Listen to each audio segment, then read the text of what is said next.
A very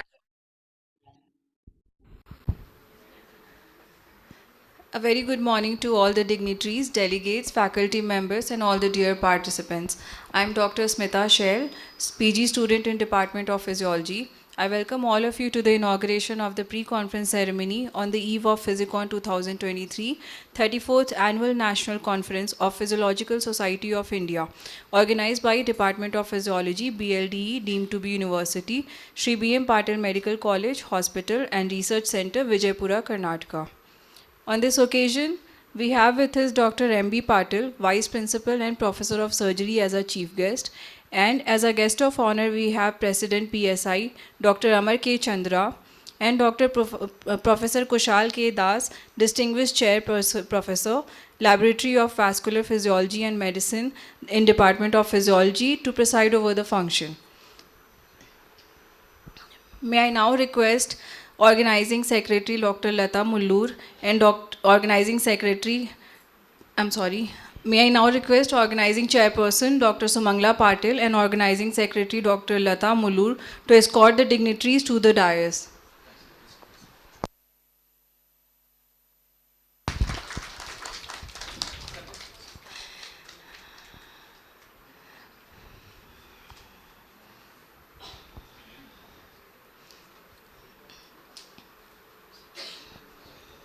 Thank you so much, ma'am.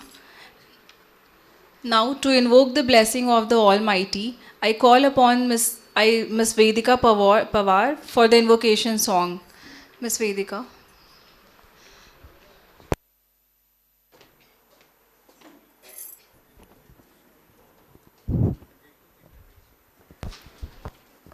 सूर निरागस हो गणपति सूर निरागस हो शुभ नयना करुणामय गौरी हर श्री वरद विनायक शुभ नयना करुणामय गौरी हर श्री वरद विनायक ओंकार गणपति ओंकार गणपति अधिपति सुखपति छंदपति गंधपति लीन निरंतर हो लीन निरंतर हो सूर निरागस हो सूर निरागस हो गणपति सूर निरागस हो मोरया मोरया गणपति बापा मोरया मोरया मोरया गणपति बापा मोरया गजवदना तू सुख करता गजवदना तू दुख हरता गजवदना मोरया मोरया मोरया मोरया गणपति बापा मोरया मोरया मोरया गणपति बापा मोरया गजवदना तू सुख करता गजवदना तू दुख हरता गजवदना मोरया मोरया सूर निरागस हो गणपति सूर निरागस हो Thank you, Vedika, for singing so beautifully. May I now humbly request Dr. Anita Teli, Associate Professor in Department of Physiology, to welcome the gathering and also to introduce the dignitaries on the dais.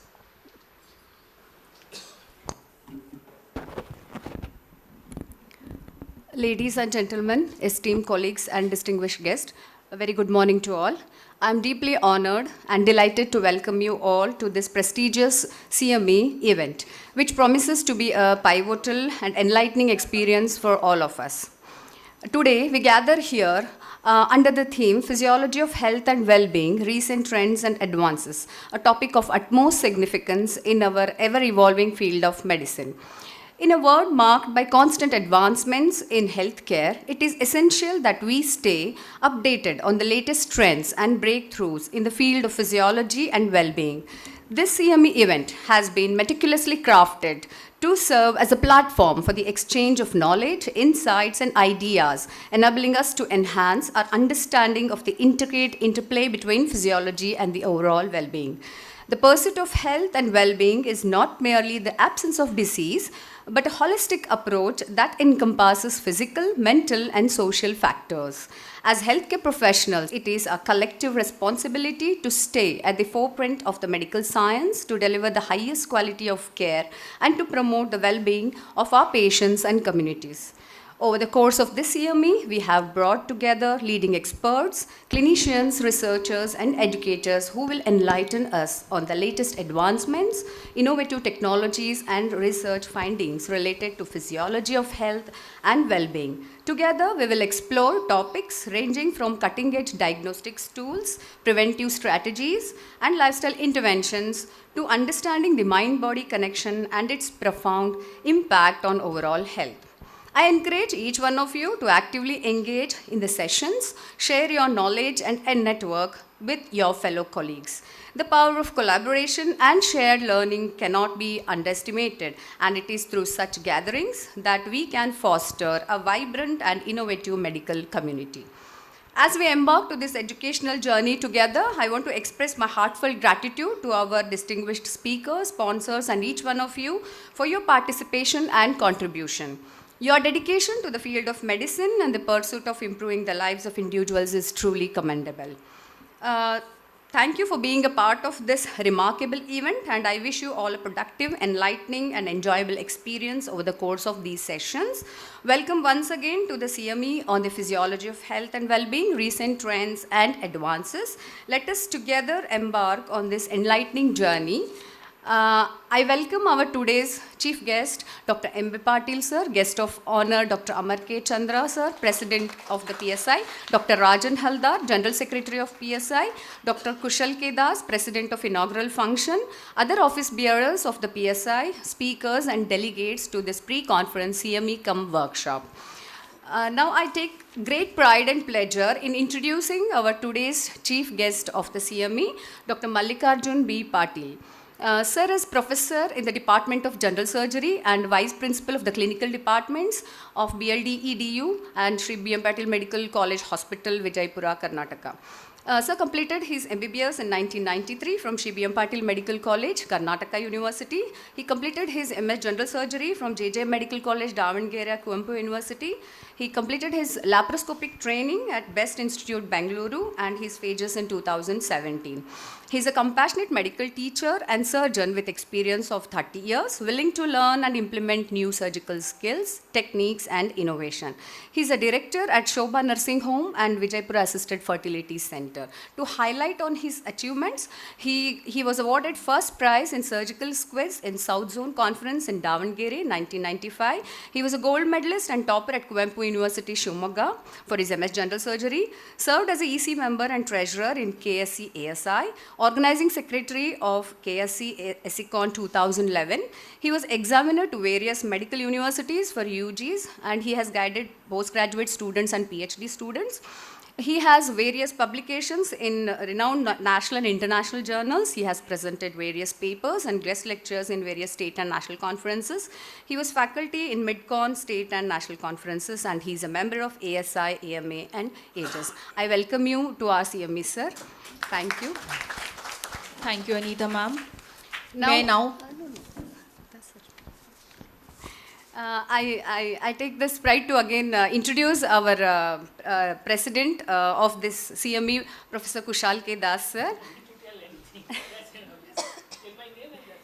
Yes, we all know about sir. There is no need to elaborately introduce him.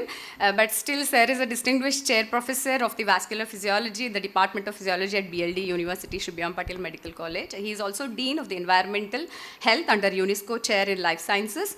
His areas of research is on vascular pathophysiology during exposure to environmental toxins. I thank you, sir, for presiding over the function. Once again, I welcome you all for this prestigious CME, and please enjoy yourself. Thank you, Anita ma'am. May I now kindly request Dr. Shri Bagali, Associate Professor in Department of Physiology, to present the bouquet as a token of gratitude to all our dignitaries.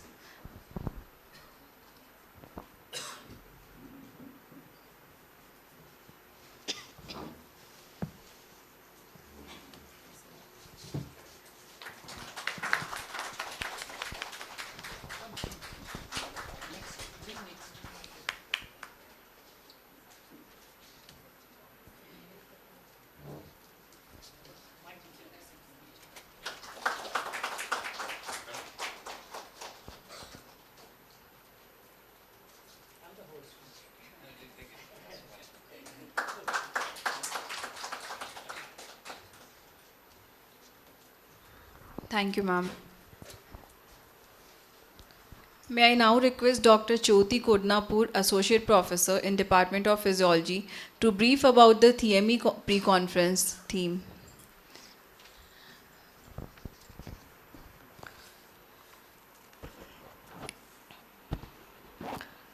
In the era of worlds in the war, with this mantra, Sarve Bhavantu Sukhinaha.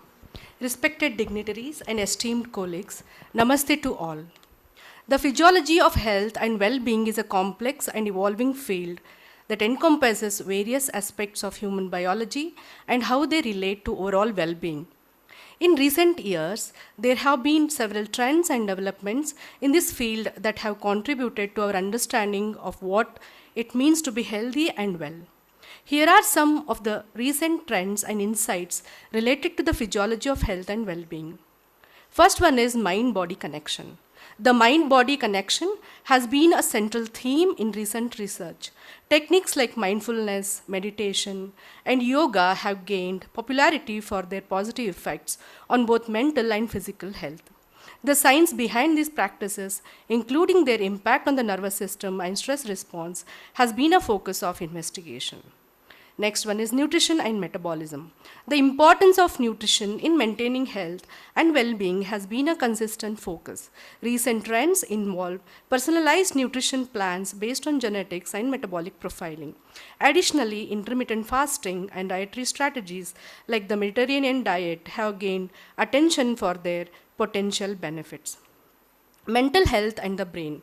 Advances in neurobiology have improved our understanding of mental health disorders. Researchers are exploring the physiological underpinnings of conditions like depression, anxiety, addiction, with the aim of developing more targeted treatments. Life medicine, preventive and integrative medicine. There is a growing interest in preventive and integrative medicine, which combines traditional medical practices with complementary and alternative therapies.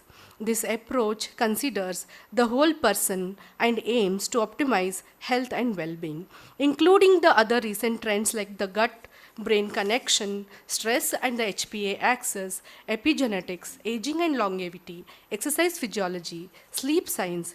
These recent trends and developments in the physiology of health and well-being reflect a holistic approach to understanding the intricate interplay between biological, psychological, spiritual, and environmental factors in promoting overall wellness. As research continues to evolve, our understanding of how to achieve and maintain health and well-being will also expand, offering new opportunities for improving the quality of life for individuals. Thank you all. Thank you so much, ma'am. Light shuns the darkness, knowledge shuns the ignorance. Now we shall inaugurate the pre-conference CME with lamp lighting. I would now request all the dignitaries to come forward for the lighting of lamp.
Thank you, everyone.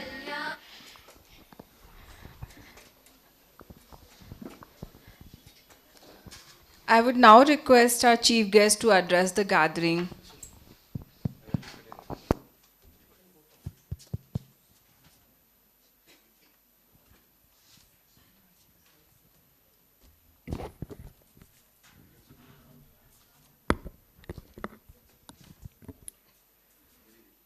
A very good morning to one and all.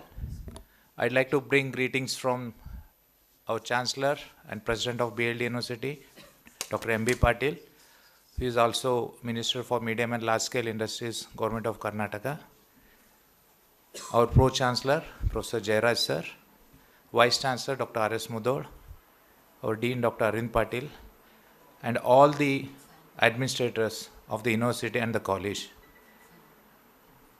I'm very happy and proud to be part of this inaugural function. As all of you know, I'd like to tell Amar Chandra sir, we are always at the forefront of academic phase, academic scientific phase, workshops and all. This university, which is recently graded NAC A, and we're also in the top NIRF in the previous cycle. And it's almost 38-year-old medical college, sir, catering to the needs of, I would say, not only Karnataka, South Maharashtra, North Karnataka, whole of India. We have students from across the India and across the world, and we are proud of that, and I think we should all be happy about this. And I acknowledge, because I am the second alumni student of this college, and nearly 40% of this alumni are from our college, sir. We are, I would say, rather exporters of good doctors, clinicians and teachers. Having said that, I'm extremely pleased to see all of you, delegates, all the faculty members, and my own colleagues in the Department of Physiology who have come forward to organize this pre-conference workshop on the occasion of Annual National Conference of the Physiological Society of India. And as aptly named, physiology of health and well-being. Everybody is talking about health and well-being. Probably it is become more important after the COVID, because we are all confined in the house, and we heard a lot of stories, and one guy is from Israel or somewhere, Delhi, some 30 kilometers he used to walk in a small room.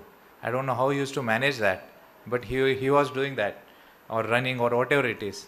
So all these diseases teach us, of course, we should be strong in physiology, anatomy and biochemistry, and all of us should know that from physiology to pathophysiology, what we clinicians learn is the disease part. Of course, health is important for everybody. Of course, the other part is wealth. You have tremendous wealth, but no health. That's a waste.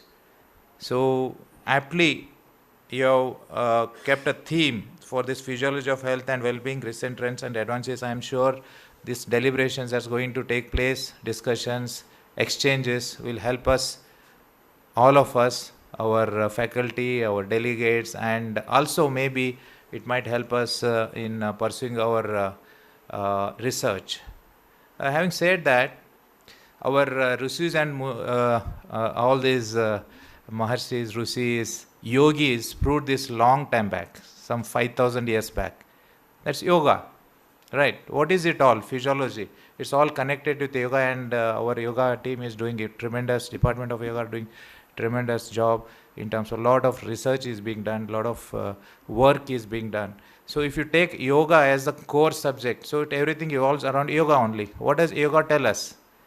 It looks at the happiness, core happiness, spiritual happiness, mind, body, physiology, everything is connected. If mind is calm, cool, then everything is fine. So what we are looking at now, so earlier longevity in India was 60 years, now it is 72 years. But are we happy? No. With that we are carrying a lot of burdens, diseases and all. So I would like to reiterate and tell certain things which I felt. What are the pillars of well-being?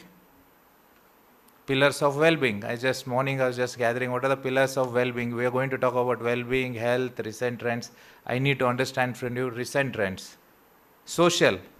It's the most important thing. If you're in a room, You have everything, gadgets, everything. You are isolated. We are social animals. So that will enhance our life. Sharing, happiness. Then be active, physical. You have to be active, you have to be physical.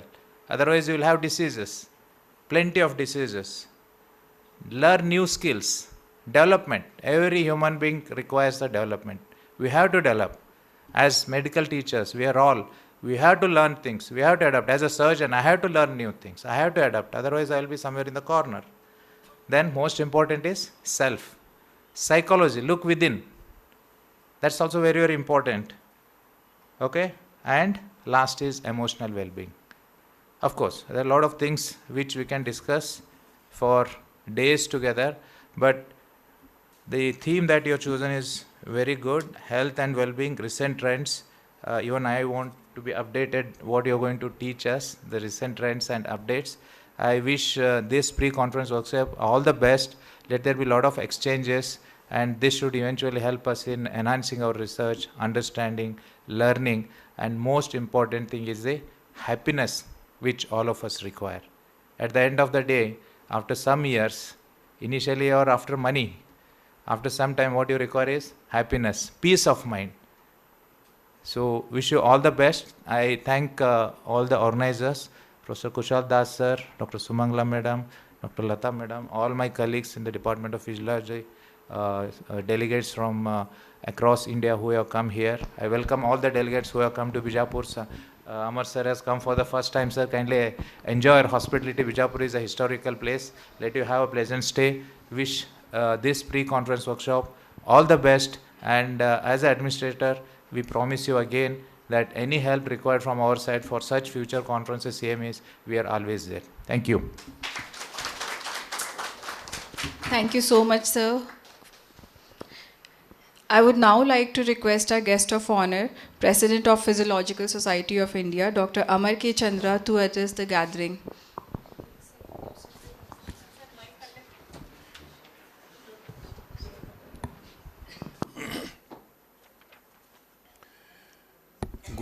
Good morning. First of all, I convey my best wishes to our chief guest, eminent sergeant, vice principal of this institute, Professor Patil. Next to it, my brother, my friend, my philosopher, my guide, one of the closest associate of the Physiological Society of India and long duration friend, Dr. Kushal Das. He is associated with me for a long time. He is my right hand to run the society as a president of the Physiological Society of India. Dr. Sumangala Patil,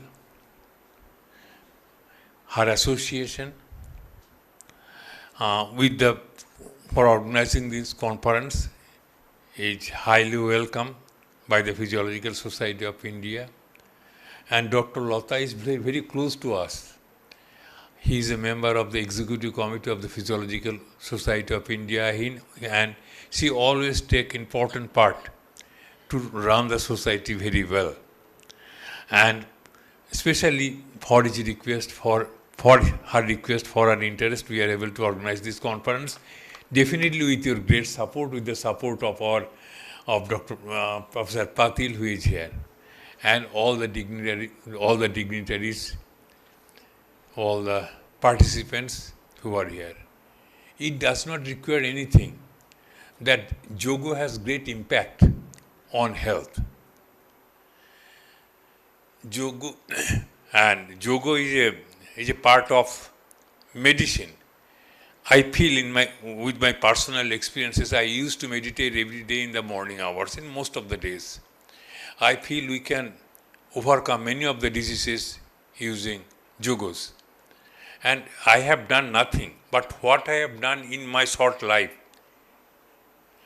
has been possible only through practices of yoga. I believe it in my mind. So, in today's deliberation, you will learn many things.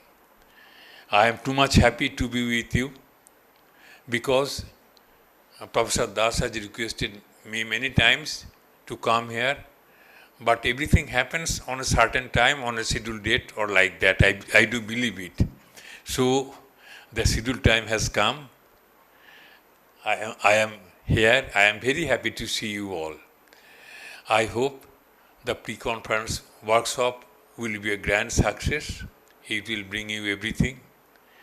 And after that, the conference will reach its epic, particularly in this place. There are many scientists, many eminent physiologists will participate here in the day-long deliberation. And regarding this college, I know BLDE University, I know everything because I have close contact with Dr. Das and many of the students. Recently, in January last, this year, in January last, I was too much ill. During my coming back from 108th Indian Science Congress. And during my coming, I became seriously ill. And when I was seriously ill, then I got admitted in a hospital, Amri Hospital in Kolkata, reputed hospital. And one of the physicians, who is an alumni of this institute, Dr. Kushal Das has introduced him with the physician who introduced myself to the alumni, Dr. Alam, to my physician who was treating me. And probably for his interference, I am quite well and I become quite normal during to the interference. So I know the journal of this institute, I know the alumni of this institute, I know many of the faculties of this institute other than that. And this year, we are happy that we are organizing the same. With these few words, I wish all the success, and the 2 days deliberation will be a good one. And the theme of the pre-conference workshop that has been chosen by the organizer is a nice one. I wish all this best. Thank you all for your patience here. Thank you so much, sir, for your enlightening words. May I now request Professor K.K. Das for presidential remark.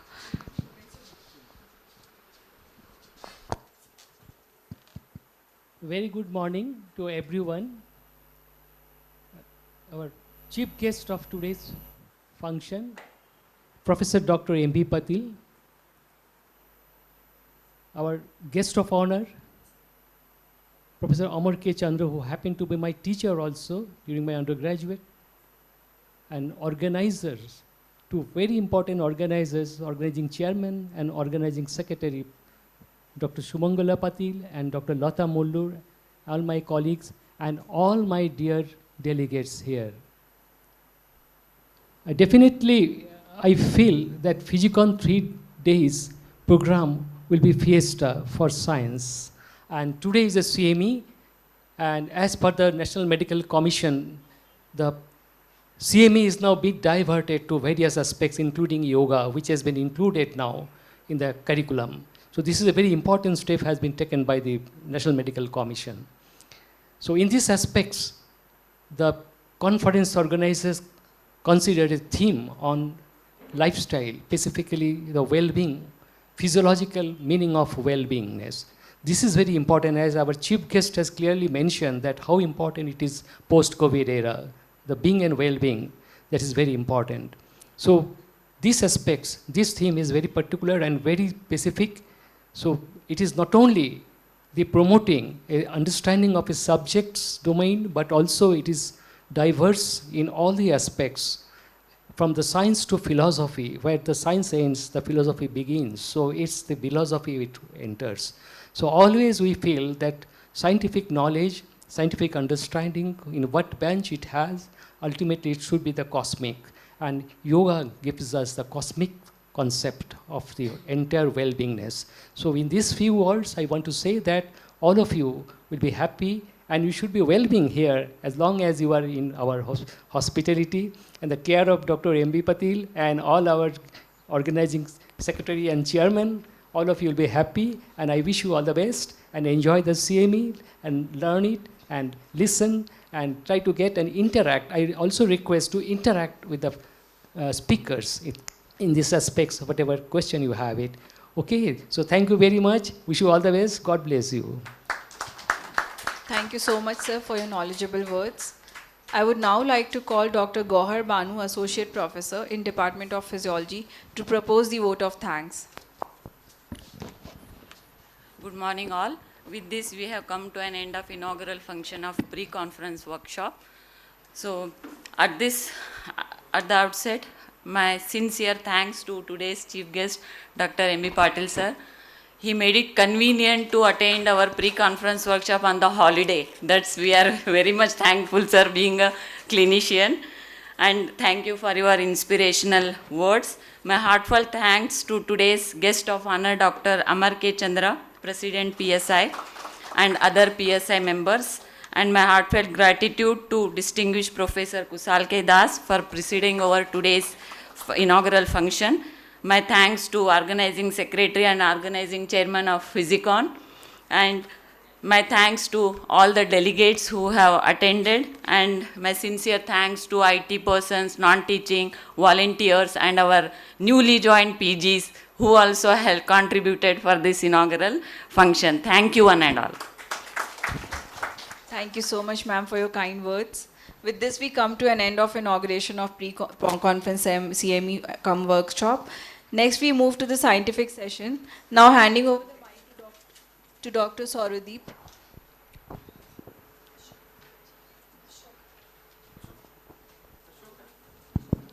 Thank you, Dr. Smita. Now we begin with the scientific session of this pre-conference CME come workshop. I would like to call upon Dr. Manjuna Sir, Professor of Physiology, and Dr. Basara Saj, Professor and HOD of Department of Biochemistry, to kindly chair the session for the plenary lecture of Dr. Ananda Balyogi, who would be joining us online.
Yes, sir.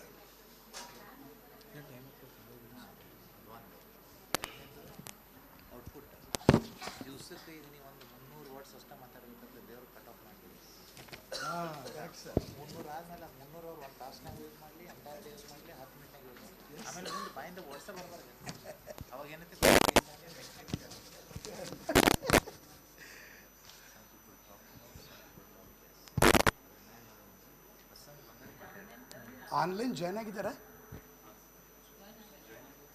Join ಆಗಿದ್ದಾರಾ? ಹಾಂ, ಆಗಿದ್ದಾರಲ್ಲ?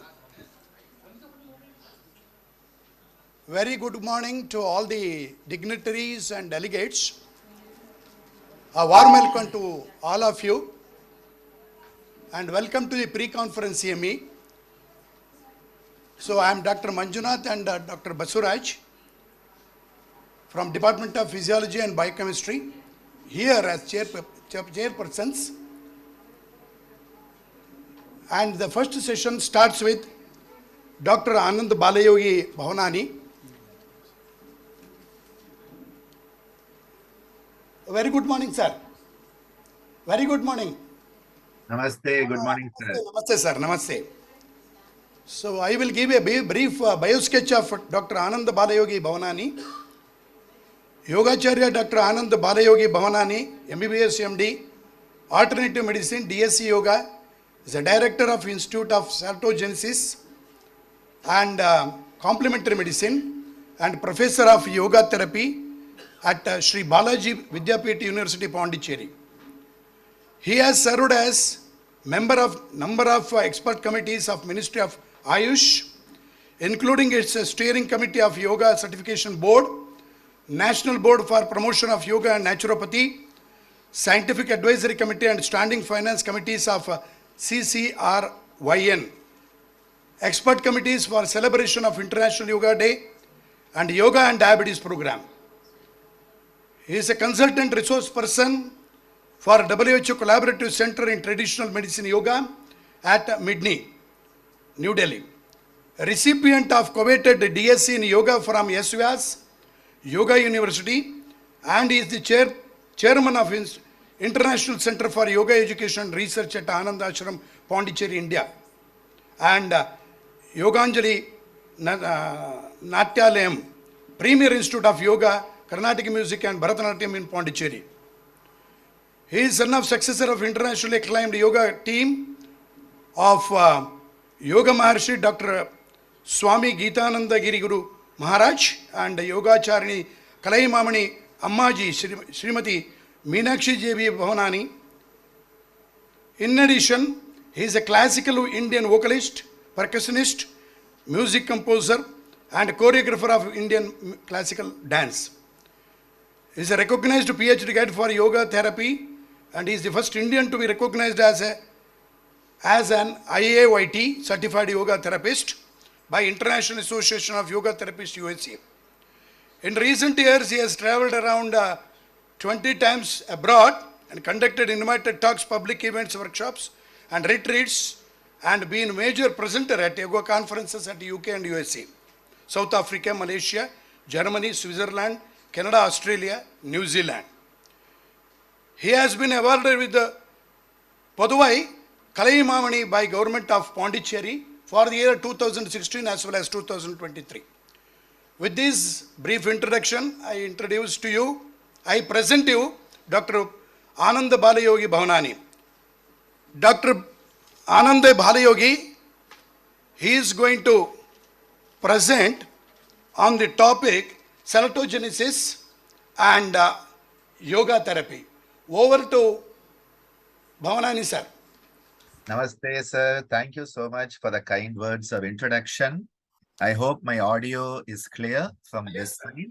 Yes. So before I begin, I would like to thank the organizers for this opportunity to share with all of you.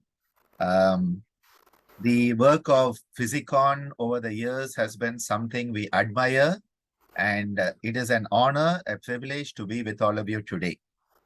I'm going to start sharing my screen, and if the slides are not moving, please let me know.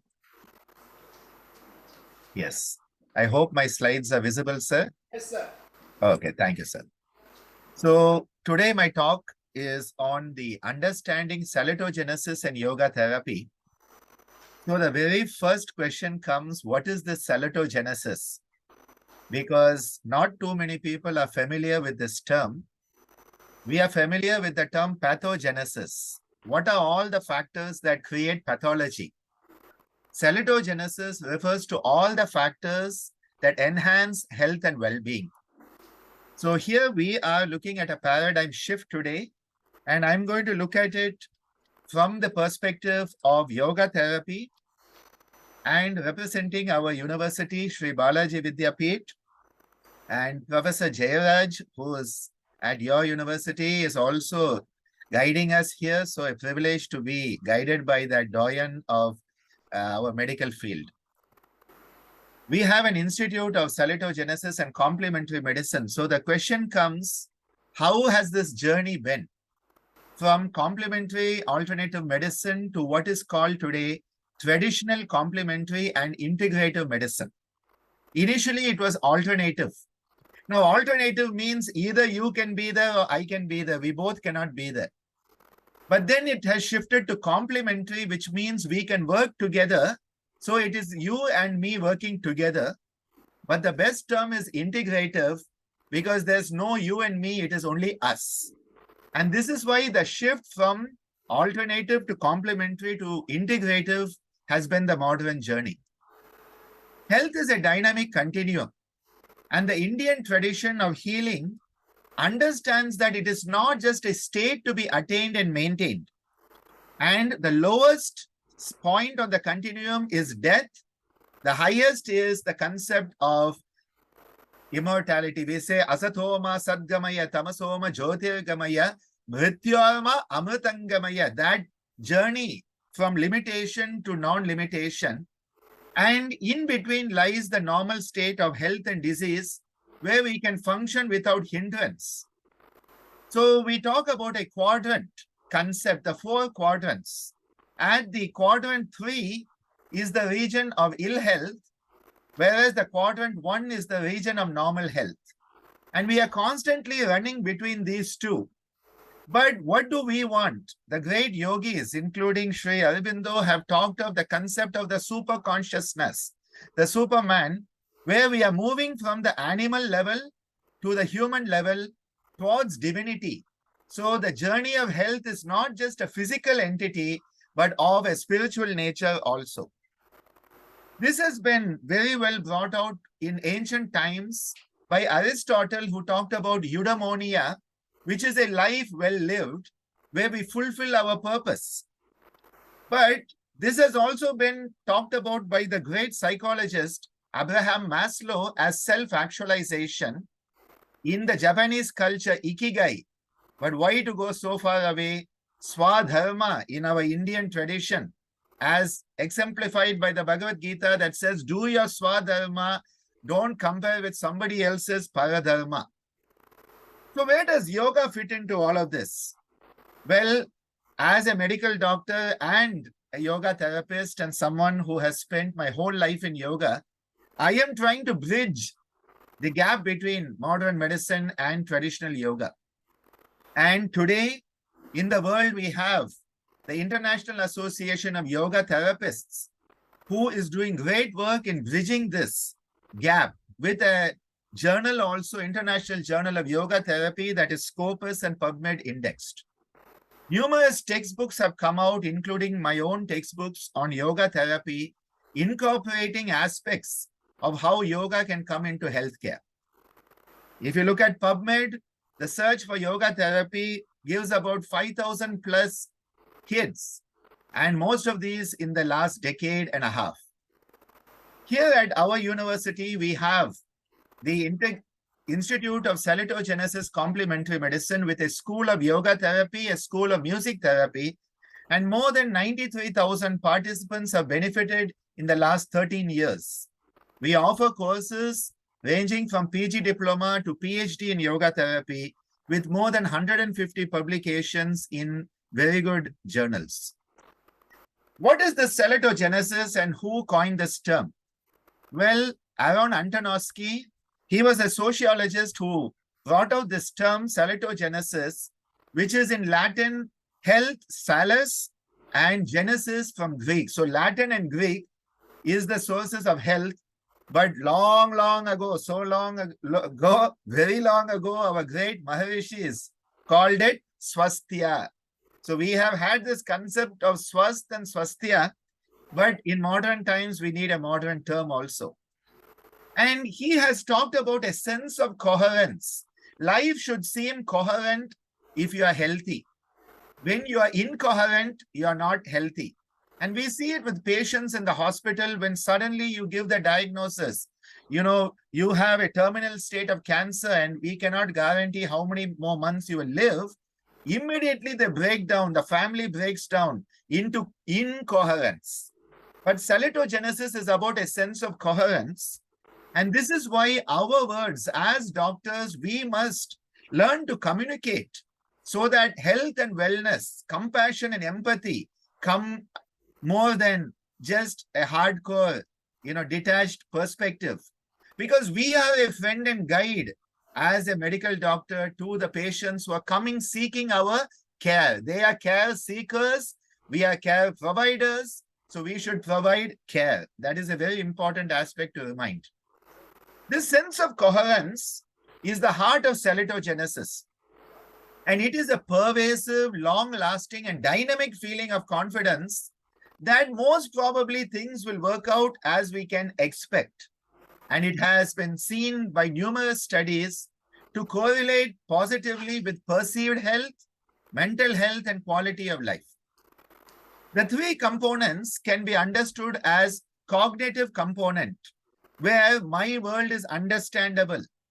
The second is a coping skill. My world is manageable. And the third is a motivational aspect. My world has meaning. So when you can feel, every one of you in the audience today or attending from distance, if you can have a sense, my world is understandable, my world is manageable, my world has purpose and meaning, congratulations, sense of coherence is good. But most of us don't. And that is why we need to compare pathogenesis. What causes the disease? How to avoid the problem? It is reactive against pain and loss, and it helps us to live. We can stay alive when we look at pathogenesis, but how to live life fully? Well, salitogenesis is about reaching that potential. And this is why the illness-wellness continuum, if you look at our treatment paradigm, has always looked at disability, signs and symptoms. But the wellness paradigm not only includes disability, signs and symptoms, but goes towards the other part of the spectrum, awareness, education, and growth. So I am suggesting today that we need to have a shift in our paradigm from what did I do today to treat disease and illness to what did I do today to create health and wellness.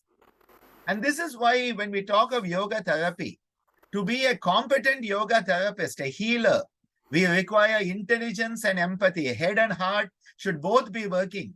We should be willing to share, understand our limitations, and be willing to embark on a continuously expanding learning curve. I often quote a statement, the day we stop learning is the day we stop living. And what is the big danger sign? Ego, ahankar, asmita. So coming back to our World Health Organization, we say health is a dynamic state of complete physical, mental, social, and spiritual well-being, and not merely the absence of disease. Now, 3,000 years ago, Maharishi Patanjali has given us Ashtang Yoga, where we have the Yama Niyama, which are the social dimensions of health. When you learn about yourself and how to relate with others, you become socially healthy. Through asana and pranayama, you can develop physical and physiological health. Through pratyahara and dharana, the mental health by focusing the mind. And through dhyan and samadhi, the spiritual health. So all the four dimensions talked about by WHO are taken care when we live and practice Ashtanga Yoga. This concept of salitogenesis is swasth. And again, 600 BC, long time ago for all of us, Acharya Shushrut has defined health as samadosha, sama-agnischa, samadhatu malakriya, prasanna atma indriya mana, swasth ityabhidiyate. What a beautiful, balanced equilibrium. That is homeostasis. Malakriya, elimination of waste and proper elimination of toxins, and a stable state of the mental tranquility. This is where yoga therapy is within yoga. It is not separate from yoga. In 2019, just before the COVID, we shared a very beautiful paper on this, that we have to realize all of yoga is there, and inside that is yoga therapy. So we are applying the principle and practice of yoga to promote health and well-being within a therapeutic relationship. That therapeutic relationship is essential for healing. We are not talking of curing, we are talking of healing. And there is a difference between both. This is why Antonovsky has said the stressor comes in. Everybody who's alive has stress. If you don't have stress, it means you are dead. Basically, that's the meaning. Every living entity has to face stressor, creates a tension within our system. How do we approach that stress? When we approach it salutogenic, we move towards positive health. The stressor enables eustress to occur. When we take it negatively, stressor becomes distress and disease. The balance between eustress and distress, the choice lies with us. We can, and I often make a statement, nothing can stress us until and unless we allow it to stress us. We are the master. We have the master switch in the prefrontal cortex. I always say the buddhi, where we can make a distinction. And that is why we need to have this leap from a pathogenic orientation, always looking at intervention. Are we talking about health and wellness? Are we producing health? We need a culture of active health and develop health assessment, assets. This is why yoga therapy works at body, mind, and spirit level, creating healing, restoring function, reducing suffering, and creating community. Because healing is multifactorial. It is not just single factorial. You need lifestyle, you need attitude, you need relaxation, and you need breathing. So the psychosocio, we initially had the biological model, then we realized there's psychological, there's social, and now we realize spiritual. Bio, psycho, socio, spiritual model. Numerous studies have shown that yoga enhances biological health, psychological health, social health, and of course, the spiritual dimension also. How does this happen? My dear Satbir Khalsa at Harvard has talked about the 4 domains: the fitness domain, the self-regulation domain, the domain of awareness and spirituality, and all of this coming together to enhance global human functionality. For example, in fitness, flexibility, strength, coordination, self-regulation, emotional regulation, stress regulation, resilience. The key to dealing with the stressor is resilience and equanimity. Samatvam yoga uchyate, the Bhagavad Gita reminds us. And awareness, developing metacognition, not just cognition, metacognition, which is vairagya in the yogic concept, and transcendence, flow. And remember, through this, life, meaning, and purpose, which enhances salatogenesis. So physical, mental health, physical, mental, emotional performance, positive behavioral change, enhance social responsibility. Man is a social animal. Can we enhance our social dimension through social responsibility, values, and relationships, enhancing quality of life, life purpose, meaning, and spirituality? How does this actually happen? You are all physiologists and you will know the whole key to how yoga works: psychoneuroimmunology, psychoneuroendocrinology. And we know the stressor pathway that leads to disease. But what is the key? Perceived stress. I'm highlighting that, perceived stress. And every study we have done on yoga and yoga therapy shows a reduction in perceived stress. PSS goes down, PSS goes down. And if you reduce the perception of stress, the stress response doesn't occur. And if the stress response doesn't occur, you can start to tap into what is called the relaxation response. And all of these studies have shown this whole cascade of stress, all those parts, whether it is HPA axis or the sympathetic nervous system, whether it is glucagon, insulin, cortisol, renin, whether it is, dyslipidemia, yoga has been shown to go against the stress. It is the anti-stress. I say yoga is the vaccine against stress that is to come, and it is the antidote to stress that has already come. So yoga is both the vaccine and the antidote. And Streeter, in a beautiful study, has shown The reduction in allostatic load. See, the whole problem of stress is enhancement of the allostatic load that leads to the final stage of exhaustion. If you can reduce the allostatic load, you can take that elephant off your back. And what a relief it is. Because the moment we come into yoga, we are moving from the stress to the relaxation response. And this is yoga's greatest contribution to modern healthcare, that we can help the person heal through relaxation. And what type of relaxation? Self-directed relaxation. It is cost effective. You don't need somebody to relax for you. You can learn the technique. You can do it for yourself. We are empowering that self-efficacy of the individual. Because as long as I am stressed, I cannot heal.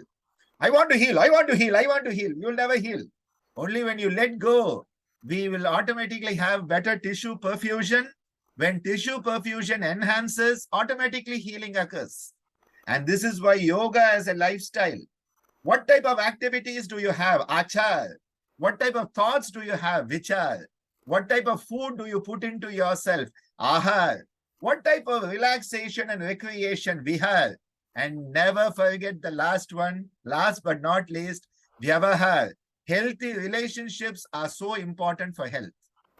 We need to create what is called by the Samuli Institute, optimal healing environment.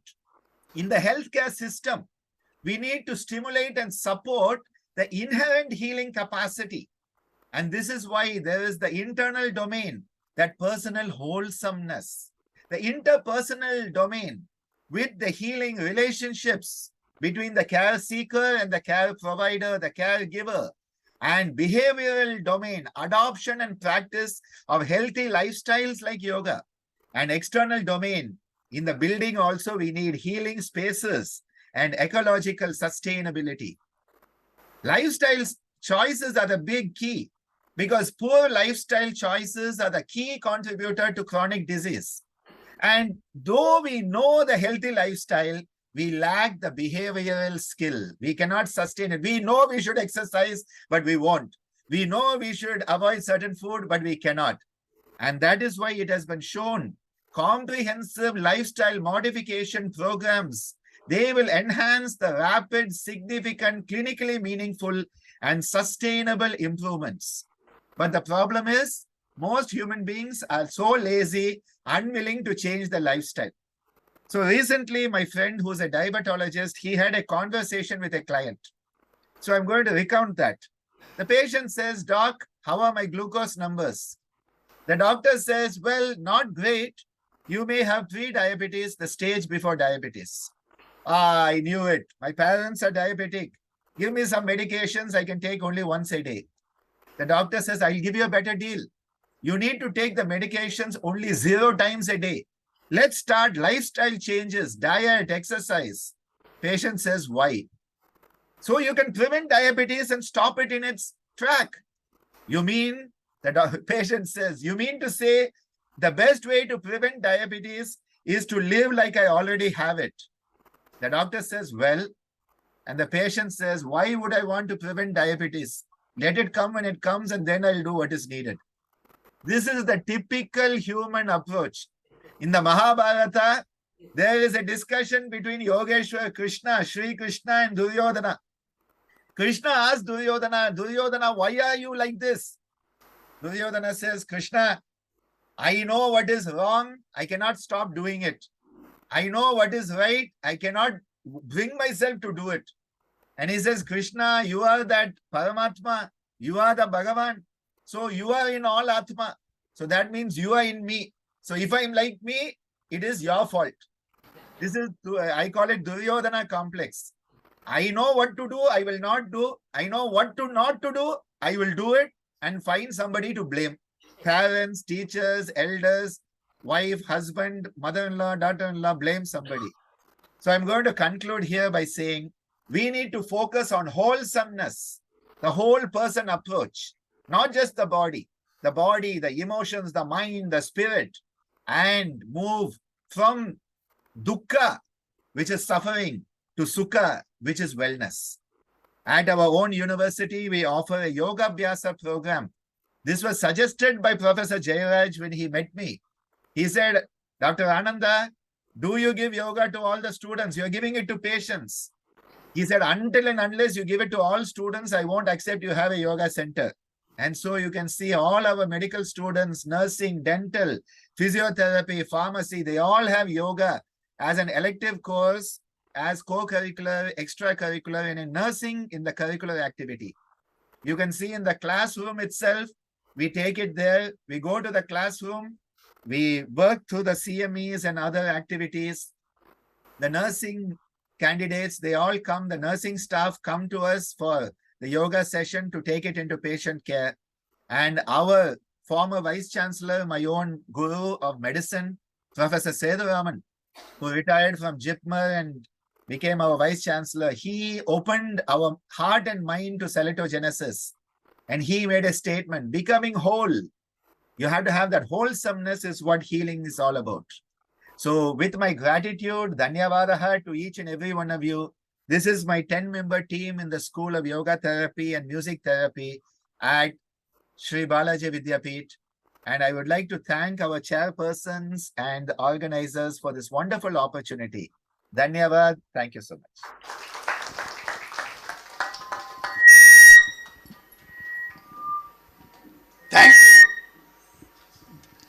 Thank you very much, sir, for your lucid presentation in the morning hours. Really, it has kindled a light in the soul. Definitely, you have made a day wonderful. I think the whole day will go with this kind of charming only. Thank you very much. On behalf of our university, we extremely express our thankfulness to you. A wonderful speech on celtogenesis and yoga therapy. You had opened the avenues in your own institution, Vidyapith, and also in our institution we have got a dynamic leader, Dr. Yoga Guruji, Dr. Jyoti. She is also doing a wonderful job in our institution. In the same line, Dr. Jairaj sir, he is also after her, and she is doing lot of work in our institution, and almost single-handedly she is managing the particular work, a lot of work. Thank you very much, sir. It's a very wonderful speech, a lucid presentation. I am handing over the mic to our chairperson, Dr. Basuraj. Sir, my name is Basuraj, sir. I want you to stress a little bit about pursue stress, sir. Please, sir. Yes, sir. So what happens is that we as physiologists, we know very well that the whole stress response depends on us perceiving something as being stressful. So, for example, if one of my classmates from my medical days at Datta Meghe Institute of Medical Sciences, in those days, we were under Nagpur University. So if one of my classmates calls me up, when he calls me, he will not speak parliamentary words. It will be unparliamentary words. He'll call me all sort of nicknames and all the Hindi abuses before he says hello. So the moment you take the phone, that is how friends talk to each other. Now he is using abusive terms, but I am not getting stressed. In fact, my enkephalin, endorphin, serotonin is all becoming more because I am saying, in Tamil we say Nanbanda. Hey, dosta, he is my friend. And you have that sense of bonding and closeness. You don't get stressed. But if I'm walking down the street, yesterday I was in Bangalore at RV Institute for a yoga therapy conference. If I'm walking down the Bangalore street and somebody uses one of those abuses to me, you think I'll feel, oh, he's my friend? Immediately, how dare you use that word? Don't you know I am professor? Don't you know I'm Yogacharya? And all my stress response will kick in. The moment we start that limbic overactivity, we have no chance of stopping it. So perceived stress is above limbic activity. That is what I'm stressing here.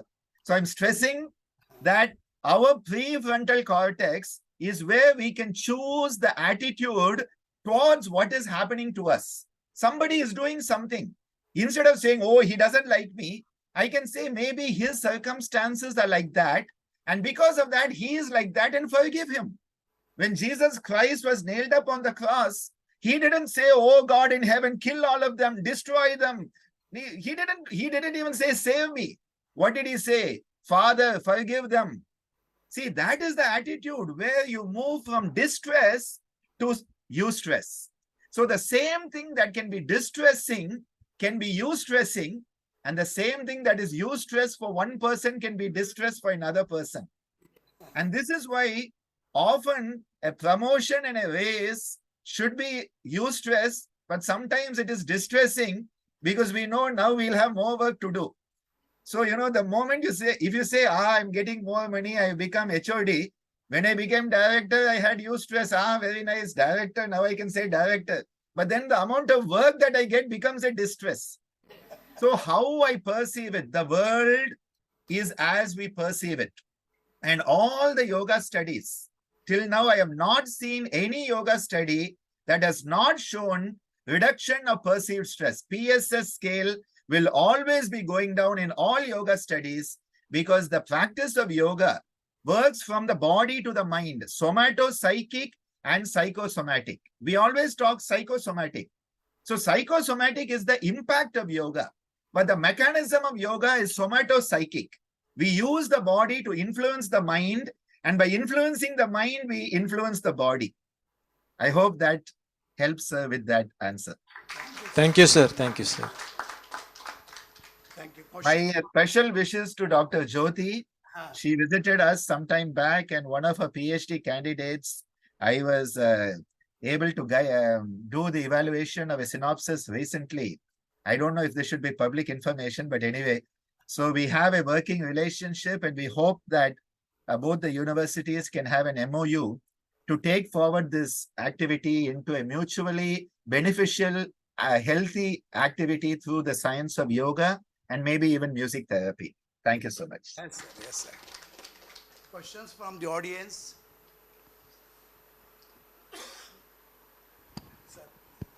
Good morning, sir. This is Dr. M.B. Patil, Vice Principal and Professor of Surgery. Nice, wonderful talk, sir. As explained by you beautifully. But again, since we are a big team of professionals, doctors working in an institution, already you told about perceived stress. A little bit about professional stress, sir. Because we are university working, everybody's working. I'm proud of my colleagues. But somewhere here and there will not be able to meet up the targets and all. I know it's a probably difficult question for you also, but few notes. Do you want a politically correct answer or the realistic answer? So we all know the impact of NAC. We all know the stress of being on the IQSC teams. We know the deadlines that often are killing us. I think what is important for us is to realize what a great blessing we have to be born human. I think this is where it all starts. Aridu Manidavai Pirathal Aridu, says the great Tamil poetess Abhayar, to be born human is the greatest opportunity. So first of all, to be born human is a great opportunity. Not to have any major deformity and disease is the second great blessing. On top of that, all of us as professionals have a good education. We have a decent job with a salary that we may not feel is exactly what we deserve, but is good enough compared to what others are getting. People are living off 5,000-6,000 per month. So, when we have more, we should be grateful. On top of that, we have the opportunity to work with patients, with our students, guide other human beings on this noble path in a noble profession. And we have the responsibility as an institutional head to guide the institutional future. So if we look at all of this as an opportunity, it will become eustress. So responsibility as an opportunity is the way I feel we can move forward in this professional stresses. The second thing is, we are born with a purpose. It is our swadharma. So if we are a professor, how can I live that purpose? By guiding my students to the best of my ability and actualize my potential and the potential of that student. If I'm in a department, how can I contribute to that department enhancing my upliftment and the upliftment of the department and the upliftment of the university, uplifting the nation, uplifting the world and the whole academic community. Every time I publish a paper, it is not for the sake of Bhavanani et al. To be quoted in PubMed or Scopus. I am publishing for the sake of yoga and yoga therapy to become a recognized therapy along with the medical system. So if that is my purpose, the small ants will prick us.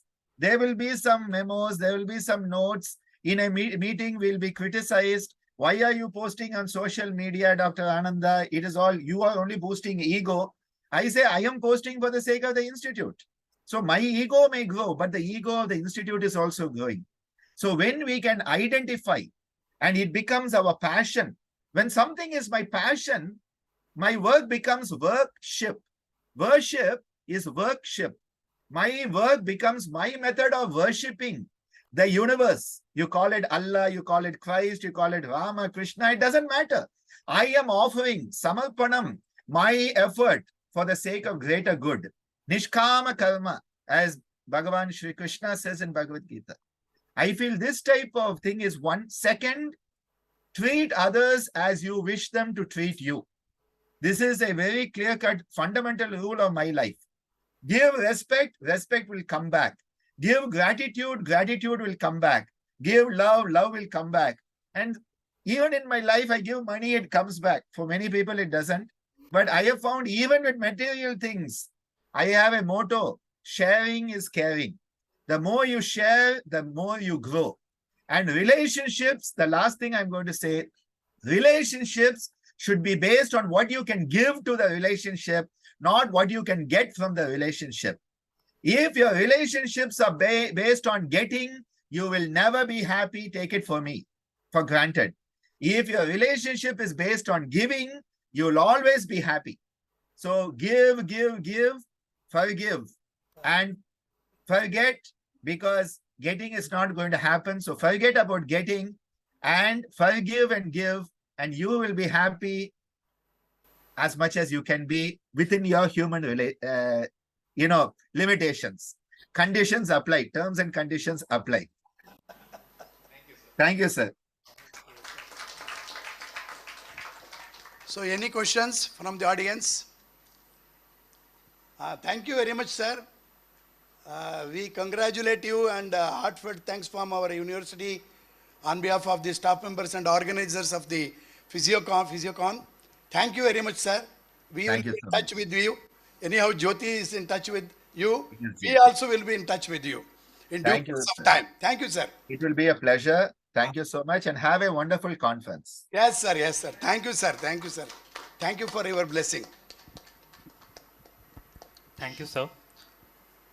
Now we call upon Dr. Jyoti Khodnapur, Associate Professor, Coordinator of Center for Yoga and Exercise Science, Department of Physiology, for the invited lecture. Over to you, ma'am.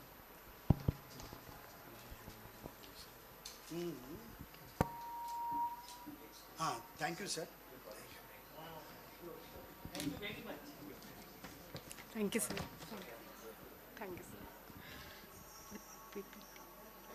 I think for the rest of the audience, you may require an introduction about Dr. Jyoti. I will give a brief introduction. Jyoti is now presently working as Associate Professor, Department of Physiology, Coordinator for the Center for Yoga and Exercise Science, Department of Physiology. She has completed her MBBS from Rajiv Gandhi Health University, MD from BLDE deemed to be university, and also PhD from BLDE deemed to be university. She is a certified yoga therapist by Yoga Certification Board.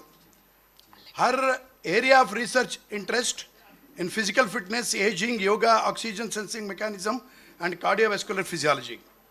She has got 26 research publications, including 1 monogram.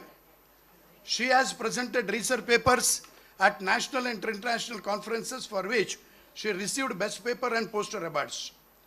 She also received at the institutional level gold medal award at the Scientific and Academic Society of BLDE. And she also received best paper, best Best Paper Award at SOPCon, which was held in 2016, and the Diacon conferences. She has been also conferred with the Best Teacher Award from the BLDE University. Has received grant from Morarji Desai National Institute of Yoga and Ministry of Ayush, Government of India, for the project titled as Influence of Yoga on Arterial Stiffness in Hypertensive Patients, with a special reference to oxygen sensing patients, 2022-23. As a coordinator for the Center of Yoga and Exercise, BLDE University, she has organized Yogotsava national programs in association with the Morarji Desai National Institute of Yoga, Ministry of Ayush, Government of India. She is conducting value-added course in yoga physiology for the students and foundation course in yoga science for the wellness for the faculty. Organized various activities including camps, guest lectures, yoga day celebrations, campaigns, and special day celebrations in collaboration with the Morarji Desai National Institute of Yoga, Ministry of Ayush, Government of India. So with which she has got a MOU. So with this brief introduction, I am introducing to you most dynamic staff from our department, Dr. Jyoti Kudnapur. She will be talking on topic recent advances of yoga and meditation on health. Over to Jyoti. Thank you so much, sir. Respected dignitaries and esteemed colleagues, already respected Professor Dr. Anand Bhavanani sir has already enlightened us in detail about the yoga therapy. So I'm going to whatever I'm going to tell, maybe repetitions, just I'll highlight. So according to the scriptures, yoga is originated from Veda. It is the oldest scripture of India and systematically presented by sage Patanjali in Yoga Sutra in around 150 BC. Hiranyagarbha is the founder of yoga. Sage Patanjali, an Indian sage, is the compiler of yoga science. He wrote Yoga Sutra containing 195 verses divided in 4 chapters. So according to different origins, we have the different definitions of yoga. Yoga, the word originated from the Sanskrit word yuj, meaning join. So according to Yoga Sutra Patanjali, yoga is yoga chitta vritti nirodha, meaning yoga is restraint of the activities of the mind. According to Bhagavad Gita, samatvam yogam uchchate, evenness of the mind is called as yoga. Yoga karmashu kaushalam, that is yoga is skillfulness in action. Whatever actions we are doing, it may be thought, it may be talk, or it may be action. If it is filled with skillfulness, then it becomes yoga. Also, yoga is a psychosomatic spiritual discipline for achieving union and harmony between our mind, body, and soul, and ultimate union of our individual consciousness with the universal consciousness. That is yuj. Yuj meaning join.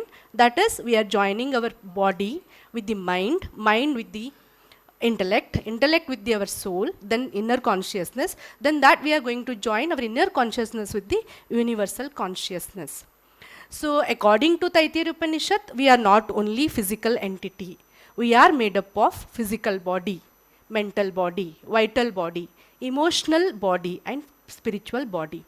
So as we all know that the definition of health according to WHO, it's the balance of physical, mental, social, spiritual fitness, right? So we are only focusing on the physical intelligence. If we increase already sir has described, when we increase the quotient of physical quotient, mental quotient, vital quotient, emotional quotient, and spiritual quotient, then we'll lead a healthy life. So yoga is an ancient Indian way of life which includes changes in mental attitude, diet, and the practice of specific techniques such as yogasanas, breathing practices, and meditation to attain the highest level of consciousness. So yoga means, we think yoga means only the exercise, but yoga, it contains, according to Patanjali Yogas, it contains 8 limbs.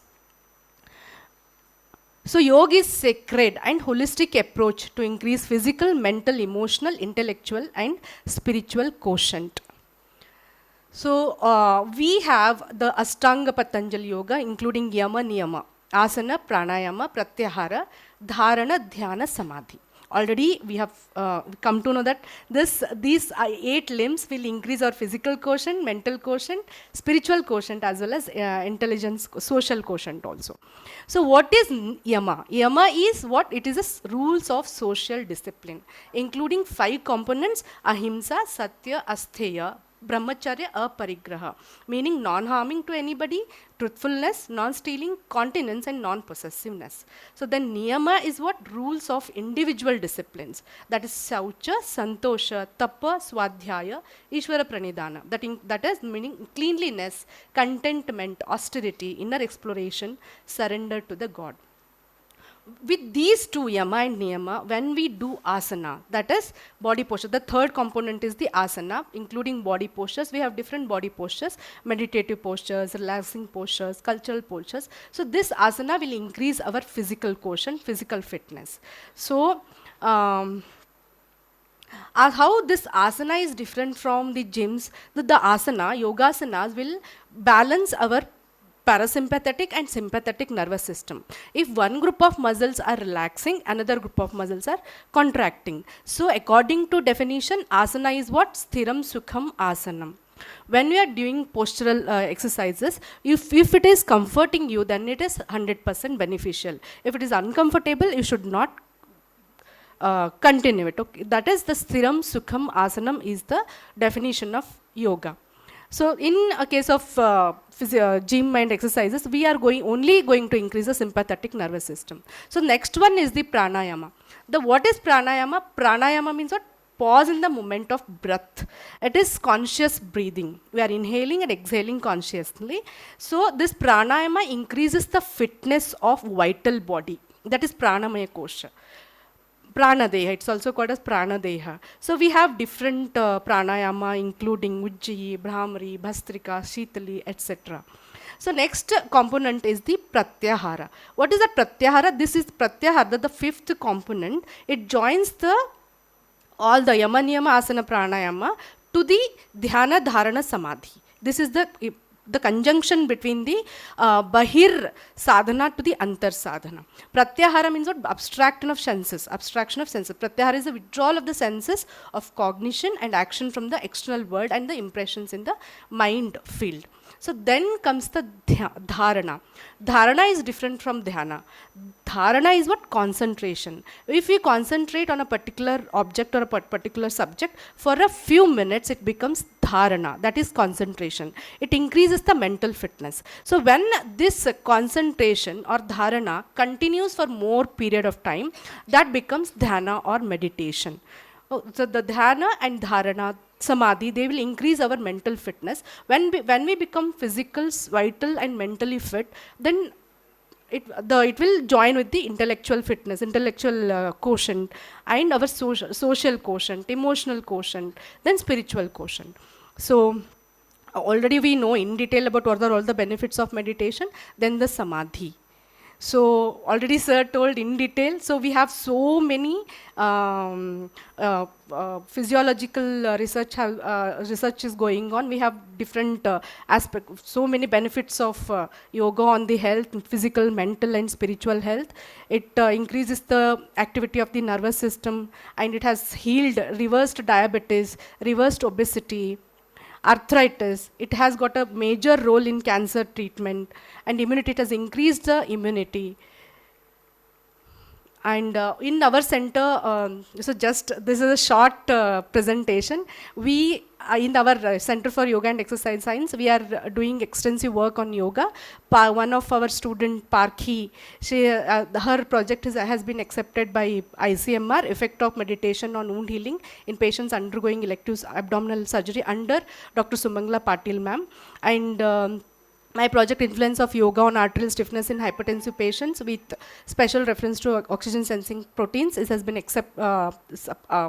funded by Muraji Desai National Institute of Yoga, and we have completed the study, influence of yoga on arterial stiffness in COVID-19 recovered patients with the mild disease. So then still so many different research projects are going on. Effect of yoga intervention and flaxseed supplementation patients of polycystic ovarian syndrome with medications by our one PhD student, and two medicine student and surgery students are working on effect of yoga on wound healing, also on the vascular aging in type 2 diabetes mellitus. And so many MSc students also have been taken up the yoga research. UG students are also working on yoga, and these are the references. And just to, this is for your kind information that the Nobel Prize winner and American pharmacologist Luis Ignarro has said that the nasal breathing, that is the Brahmari pranayama, that increases nitric oxide release 15 times. So they have done the research and they got the Nobel Prize, but already it's there in our ancient text. So what nitric oxide does, it interacts directly with the viruses, kills them, it increases the immunity, and also it acts on the vascular smooth muscle cells. It relaxes the smooth muscles, and it dilates it decreases the hypertension. And this is one paper, revealed yoga's molecular role. US scientists document how the practice enhances human system.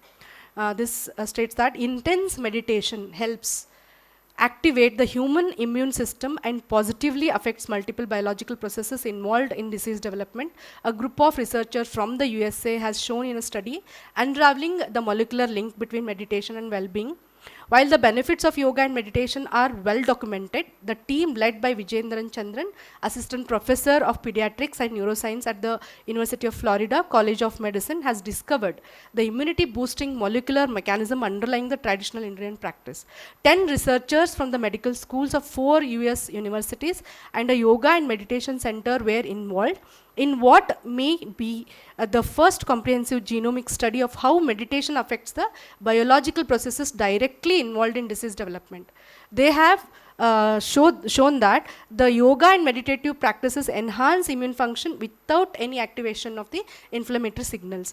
The study demonstrates that non-pharmaceutical interventions like yoga and meditation can voluntarily influence the immune system, Chandran told to Deccan Herald. The scientists minutely studied the gene-protein interactions in 106 individuals who were at residential meditation retreat at the Isha Institute of Inner Sciences in Tennessee in April 2018, during which they remained entirely silent for 8 days and performed more than 10 hours of meditation each day. They were also on a strict vegan diet and followed a regular sleep-wake cycle. Blood samples from the participants were collected 5 to 8 weeks in advance, just before and after the retreat, as well as 3 months later. The genomic analysis found alteration of several immune-related and other cellular pathways after the meditation retreat. Among them were key immune systems and related pathways that were dramatically upregulated without activating the inflammatory signals. On the other hand, the response to oxidative stress, detoxification, and cell cycle regulation pathways were down-regulated after meditation. The suppression of oxidative stress as well as inflammation is one of the central strategies for treating various diseases and considered to be advantage for cancer prevention. Oxidative stress played an essential role in causing chronic diseases such as cardiovascular ailments, diabetes, neurodegenerative diseases, and cancers, he said. The team with researchers from the medical schools of Indiana University, University of Louisville, and University of Pittsburgh have also reported that 220 genes associated with immune response, including 68 genes involved in interferon signaling, were upregulated by meditation. Interferons are proteins that trigger the immune cells to fight viruses and cancer cells in the body. At the same time, they found no significant expression changes in the inflammatory genes. This is very important. Inflammation plays a vital role in healing, but chronic inflammation may increase the risk of various diseases, including some forms of cancers and rheumatoid arthritis. They showed that the meditative practice enhanced immune function without activating inflammatory signals. The results were published in the proceedings of the National Academy of Sciences. Okay. So this is just for information, and researchers including Shamini Jain, a psychologist at the University of California, San Diego, and the author of a book titled Healing Ourselves, Biofield Science and the Future Health, are completely clueless as to how healing touch works, they only know it does. A theory floating around is that the human body lives in a biofield like a magnetic field around a magnet or an electric field around a live wire. And it appears that a hand's incursion into this field can beneficial. So that's why taking blessings from our teachers, our well-wishers, our parents will help. Partural reviews that even after over 400 clinical studies, including 125 randomized clinical trials, the scientific and medical community remains skeptical about biofield therapies. Jain holds similar views. It's shocking to me how little people know about peer-reviewed published research in healing, or how to harness basic healing principles to foster our own flourishing. Her book begins with an anecdote of how Meera, the 2-year-old daughter of Devan and Medha Parlikar, had her malignant tumor disappear by distance healing therapist Sarah of Tel Aviv. The scientific community seems to have moved from complete skepticism to a something in it but needs more data kind of viewpoint. There could, after all, be some merit in seeking an elder's blessing. These are asanas, this is Trataka meditation, pranayamas. Thank you so much for giving me an opportunity. Thank you so much, sir, Manjunath sir, and Basavaraj sir. Thank you, Jyoti, for your nice presentation and overview on the recent trends in yoga and meditation. Actually, lot of research works are going on for last 10 years, 1 decade also. And a lot of positive things they have found out. And yes, lot of things were discussed by Ananda Yogi also. So I think now the topic is open for discussion. Any clarification, you can discuss with Dr. Jyoti for another 5 minutes, because we are running short of time.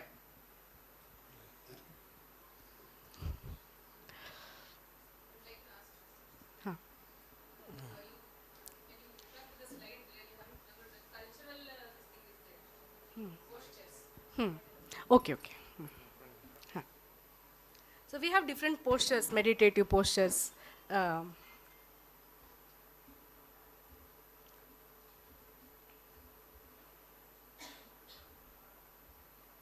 Which one those postures? Padmasana.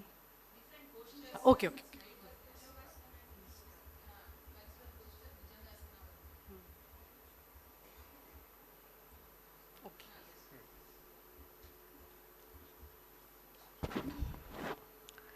So these are meditative postures, means these asanas will help to meditate. Okay, relaxing postures, when we do these asanas, they relax our physical body, vital body, mental body, all the bodies. So cultural postures are the asanas which will help us to make the body fit.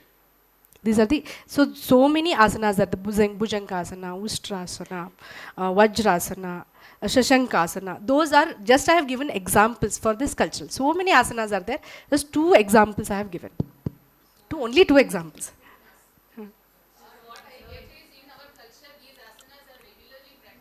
No, not like that. Okay. Thank you. Mainly, asana is mainly concerned with the physical fitness. Pranayama is mainly concerned with the vital fitness. Dhyana, Dharana, Samadhi, they are concerned with the mental fitness. So, here you can see, according to Taittiriya Upanishad, we are having the physical entity, vital body, mental body, causal body, and supracausal body. Soul, that spiritual entity, ahankara, which call it as stula deha, prana deha, mano deha, karana deha, mahakarana deha.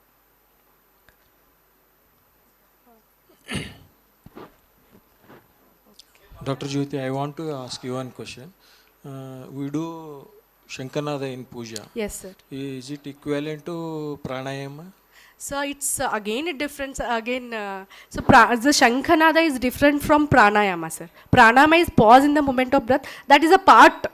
But pranayama also can be done without that is a part, sir. When you What is pranayama, sir? It is a conscious breathing. It's a pause in the moment of when you inhale and when you do Shankanada, it will cause a pranayama. It will have a. Those who are doing regularly, madam. Sir. It has a effect, sir. For them, it will be helpful, madam. Yes, it is helpful, sir. Even the sound therapy,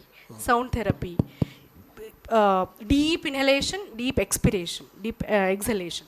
That is a part of. That is also a type of pranayama.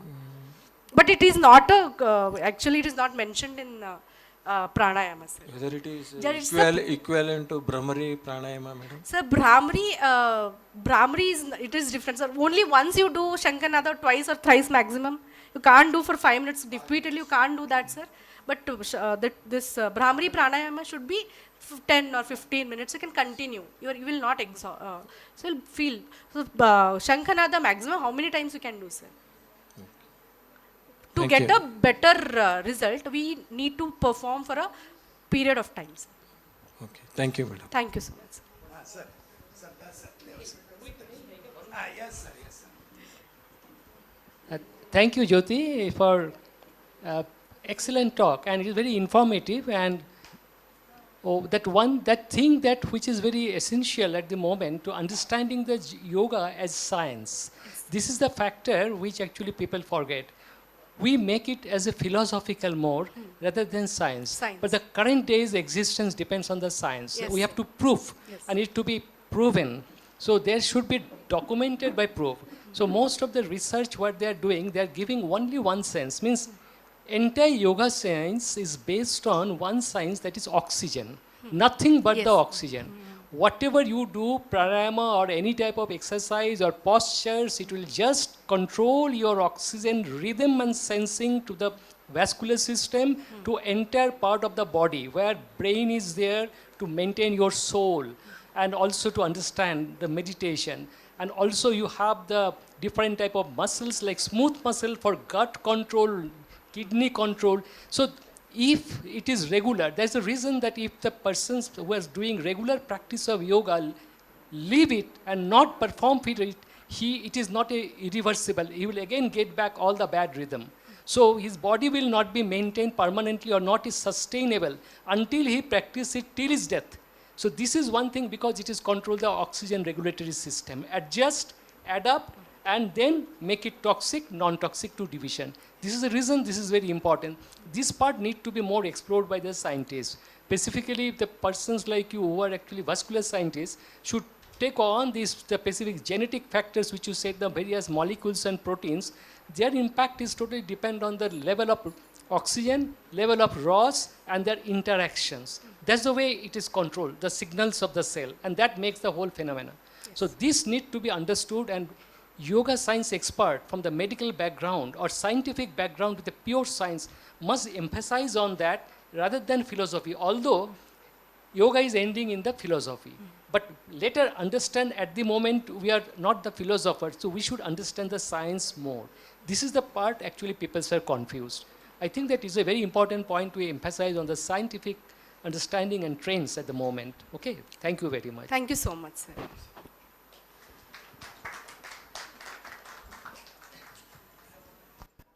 Thank you, ma'am. Thank you very much. Thank you very much. Thank you. Thank you, ma'am. Now I request the chairpersons to hand over the certificates and memento to Jyoti, ma'am.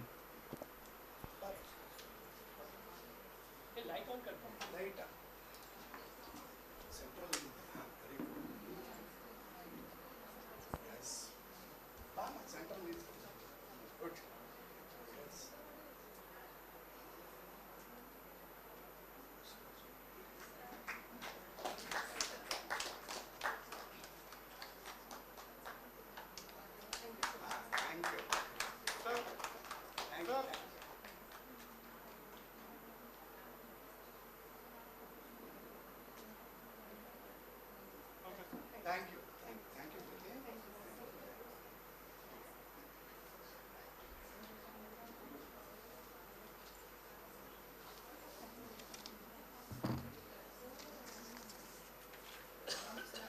Thank you, sir. Yeah, thank you, sir. I would now request Professor Kushal Das, sir, to present the certificate and memento to chairpersons.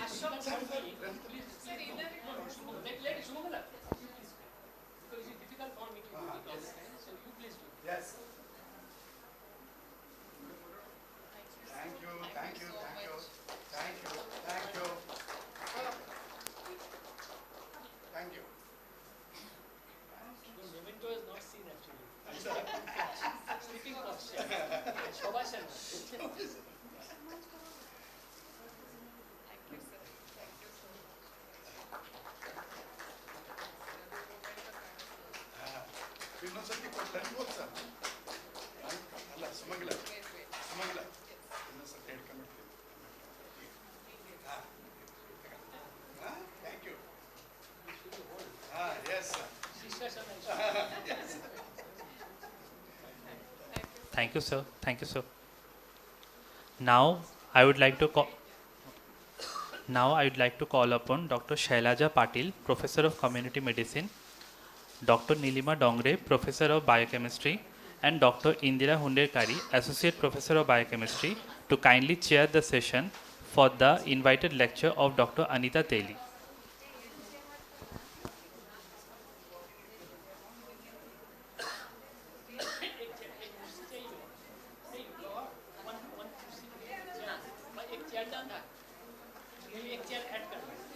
ಇನ್ನೊಂದು ಹಾಕ್ರಿ ಅಂತ black ಹಾಕ್ರಿ ಇನ್ನೊಂದು ಅದು ಸರ್ಸಿ ಹಿಂದೆ ಇನ್ನೊಂದು ಹಾಕ್ರಿ.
I would like to call upon Dr. Anita Teli for the invited lecture.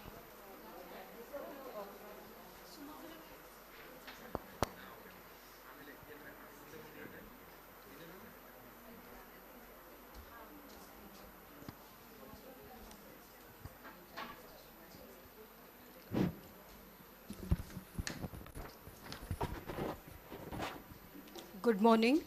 Here I would like to present the bio-sketch of Dr. Anita Teli.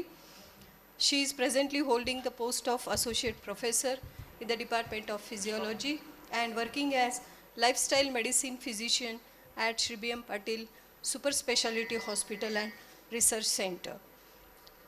She has completed her UG from Alamein Medical College, PG from BM Patil Medical College, and completed her PG Diploma in Clinical Nutrition and Dietetics from Apollo Hospital and Educational and Research Foundation, Med University. She is also qualified with Lifestyle Medicine Core Accreditation from British Society of Lifestyle Medicine, United Kingdom. She has 8 years teaching experience as Assistant Professor in Kahir University, JNMC Medical College, Belgavi, and 3 years as tutor in BLDE deemed to be BLDE University Medical College. She has many achievements to speak a few. She was an invited speaker at British Association of Physicians of Indian Origin in June 2022 for the various topics on research methodology.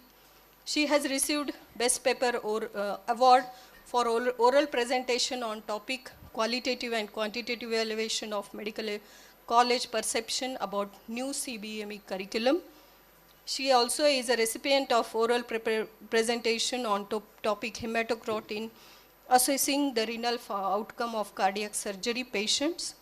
She has also worked as an editorial board member for Indian Journal of Health Sciences and Biomedical Research, organizing secretary for APPI Belgaum branch, reviewer for many reputed journals, including Bioinfo publication. She is a life member of Association of Physiologists and Pharmacologists of India, organizing committee member for APPI, and in addition to this, she is a marathon runner. here I present to you Dr. Anita Teli for this invited lecture. Thank you very much, ma'am, for the kind words and introducing me. Because we are running short of the time, let me go with my presentation.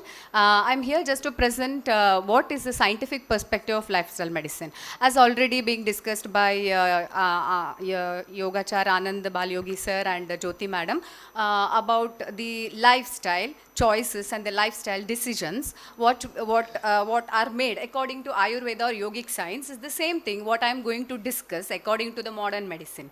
So that's why I have named it as lifestyle medicine, a scientific perspective. These are my objectives of the today's presentation, where I'll be highlighting what exactly is the lifestyle medicine, why we need it, and what are the supporting evidences for the lifestyle medicine, and what are the key lifestyle interventions for the lifestyle medicine, along with my lifestyle medicine practice as of now, how it is going on. Coming on to the introduction, I just want to introduce to you about the blue zones. And I'm sure many of you know about the blue zone areas. Blue zone areas are the regions where higher than usual number of people live much longer than average, and they are called as centenarians. There are 5 blue zones in the world. They are Loma Linda, United States, Nicoya, Costa Rica, Sardinia in Italy, Icaria, Greece, Okinawa in Japan. These are considered to be the living laboratories of healthy living, and they have provided empirical evidence about the environment and lifestyle choices that have profound impact on our health and longevity.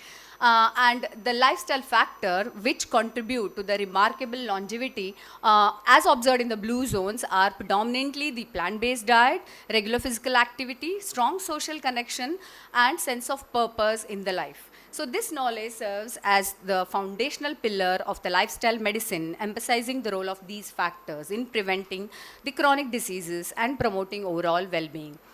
Now, moving on with what exactly is lifestyle medicine? It is the practice of using evidence-based lifestyle interventions to treat, prevent, and manage chronic diseases. It mainly focuses on the modifiable behaviors like nutrition, physical activity, stress management, sleep, and substance abuse or misuse.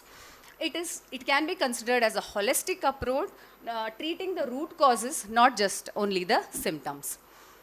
These are the 3 principles of lifestyle medicine: and awareness of and action to improve the socio-economic determinants of health, skills to use proven techniques to support people to sustain lifestyle changes, that is their modification of the behavioral patterns in people, and having the knowledge of 6 pillars of lifestyle medicine.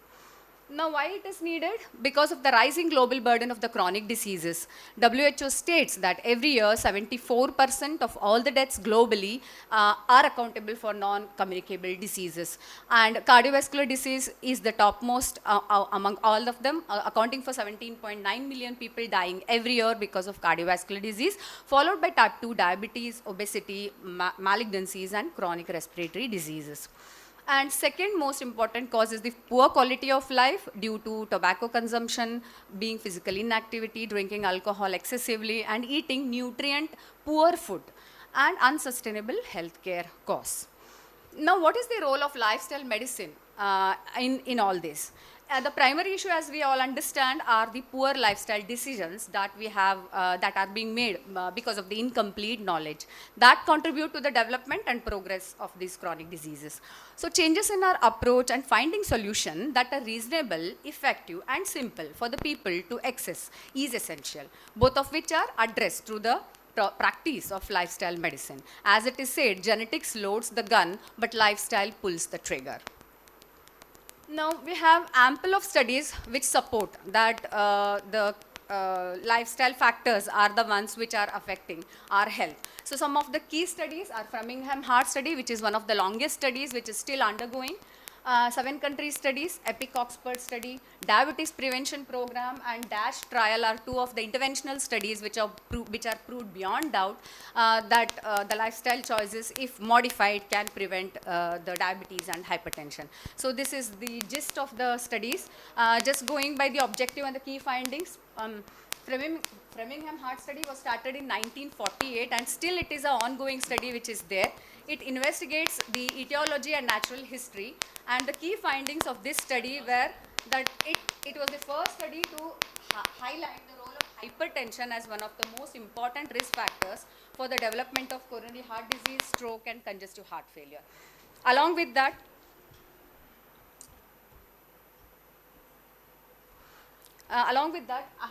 it established that hypertension, smoking, atrial fibrillation, left ventricular hypertrophy are the key risk factors for stroke.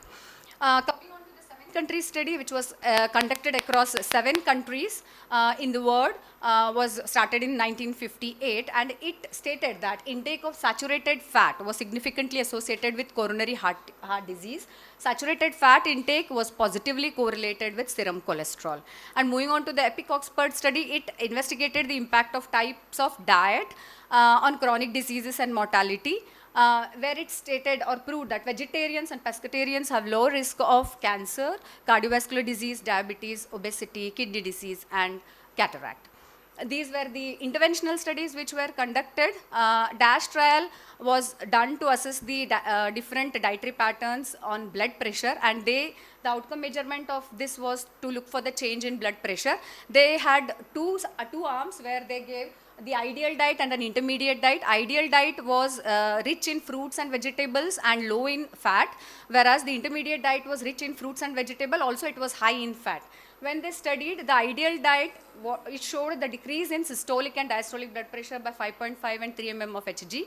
Intermediate diet also showed reduction in the systolic and blood pressure, diastolic blood pressure by 2.8 and 1.1 mm of Hg in non-hypertensive patients. But in case of hypertensive patient, the combination diet or the ideal diet, which was rich in fruits and vegetables and low in fat, showed a tremendous reduction in systolic and diastolic blood pressure by 11.4 and 5.5 millimeter of mercury.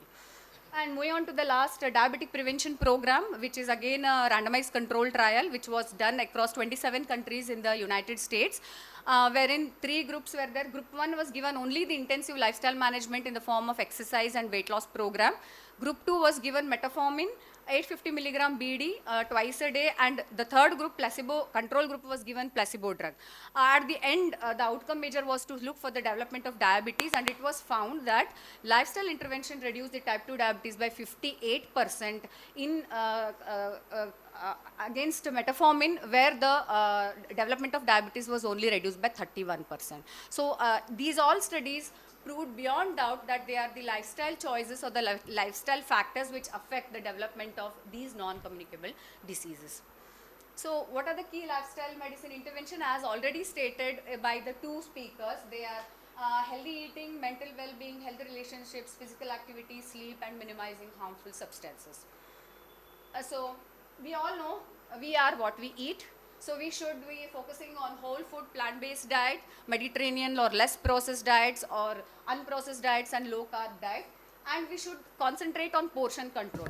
Hara Hachibu is the phrase which is used by the blue zone people from Okinawa, Japan. That means you should stop eating when you are 80% full. Which I think we should also follow, and we should concentrate on macronutrient balance. There are several studies which I have quoted down which prove or say beyond doubt that healthy eating in the form of whole food plant-based diet has impact on reducing the chronic diseases. Moving on to the physical activity, lifestyle medicine supports people to incorporate more physical activity in their lives, as well as reducing the time spent sitting. Similarly, I have quoted few studies wherein they show regular exercise reduce mortality, it has a low risk of obesity, and it improves our mental health as well. Moving on to the sleep, it supports the people to achieve good quality sleep and avoid behaviors which can impair the sleep quality, like using our mobile phones late night after 10 o'clock. That is one of the major thing what is, I think, all of us have to cut down. And following such behavioral changes will help us to improve our sleep pattern and reduces the risk of chronic diseases. And as already stated even by Dr. Anand Patil sir, that finding purpose in life and improving health through connection with nature are the 2 key important points what I feel still will help us to remain mentally stable or mentally happy. Other than that, we should follow mindfulness and relaxation techniques as it was told by Dr. Jyoti and Acharya sir. and they are also have been like proved beyond doubt that they all reduce chronic stress and the chronic diseases. So this is the upcoming where it was neglected. Healthy relationships or social connections nowadays are forming very important part. As I was in the UK for 2 years, I could see people barely speak to one another there. And if anything happens, if a person has a heart attack, he himself takes up the ambulance and he comes. There are no people there who are supporting literally each other. So there actually this social, but we are fortunate enough that we are staying in country like India, where we know our neighbors, we talk, even if we don't want to interact, they come and talk to us and they provide us tea and all. But the scene is different in the Western world. So they are promoting for the healthy relationships to go ahead with, and one of the example is again blue zones, where the study has proved beyond that the strong social networks, regular interaction with friends and family, and profound sense of belongingness has reduced the increased our resilience and reduced our stress. Similarly, we should minimize the harmful substances, and behavior improvement has to be done. One thing what I have noticed in this part of our Karnataka or Vijayapura and Bagalkot, the tobacco chewing is very rampant. This is not there in Belgaum or any other district. Maybe it is less, but eating tobacco and spitting everywhere, it is very common. This has to be, I think, addressed. One of the biggest issue what has to be addressed in this part of our area. So along with that, alcohol consumption is everywhere, which has to be addressed, and social media use. Of course, from from a 1-year child to everyone now, social media is addiction, and we have to curtail on that and encourage people to avoid and follow the good behavior. That is again coming under minimizing the harmful behaviors. So moving on with some of my practice cases, I just want to highlight. This was one of the case. This gentleman, 39-year-old gentleman, he came to me with a primary concern of increase in his weight from 70 to 95 kgs over a period of 2 years. His chief complaints were hair loss and tiredness. And he had a family history of diabetes in father, hypertension in mother, but he was not having any history of obesity in his family. His BMI was 30 and his blood pressure was high. For the first time, he came to know that he has a high blood pressure. And his HbA1c was also 8.4%. He was not aware of this, that thing, that he had diabetes also. So his lipid profile was abnormal. And this patient was assessed across all the 6 pillars of lifestyle medicine by following certain protocols. Like for nutrition, 24-hour recall method was used. For physical activity, we used general practice, physical activity questionnaire and pedometer history.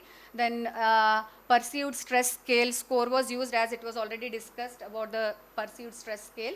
And sleep was assessed. Healthy relationship was assessed by What Works Wellbeing Assessment. And then harmful substances history was taken. He was a teetotaler and a non-smoker. But to highlight, he had a very unhealthy diet, and he was not physically active at all. He was leading a sedentary life. So the main focus was given on his dietary changes and his physical activity. And the dietary guideline was like he was added with a plant-based diet, as he was a vegetarian, and he, depending on the evidence-based European recommendations, the dietary management was done for diabetes.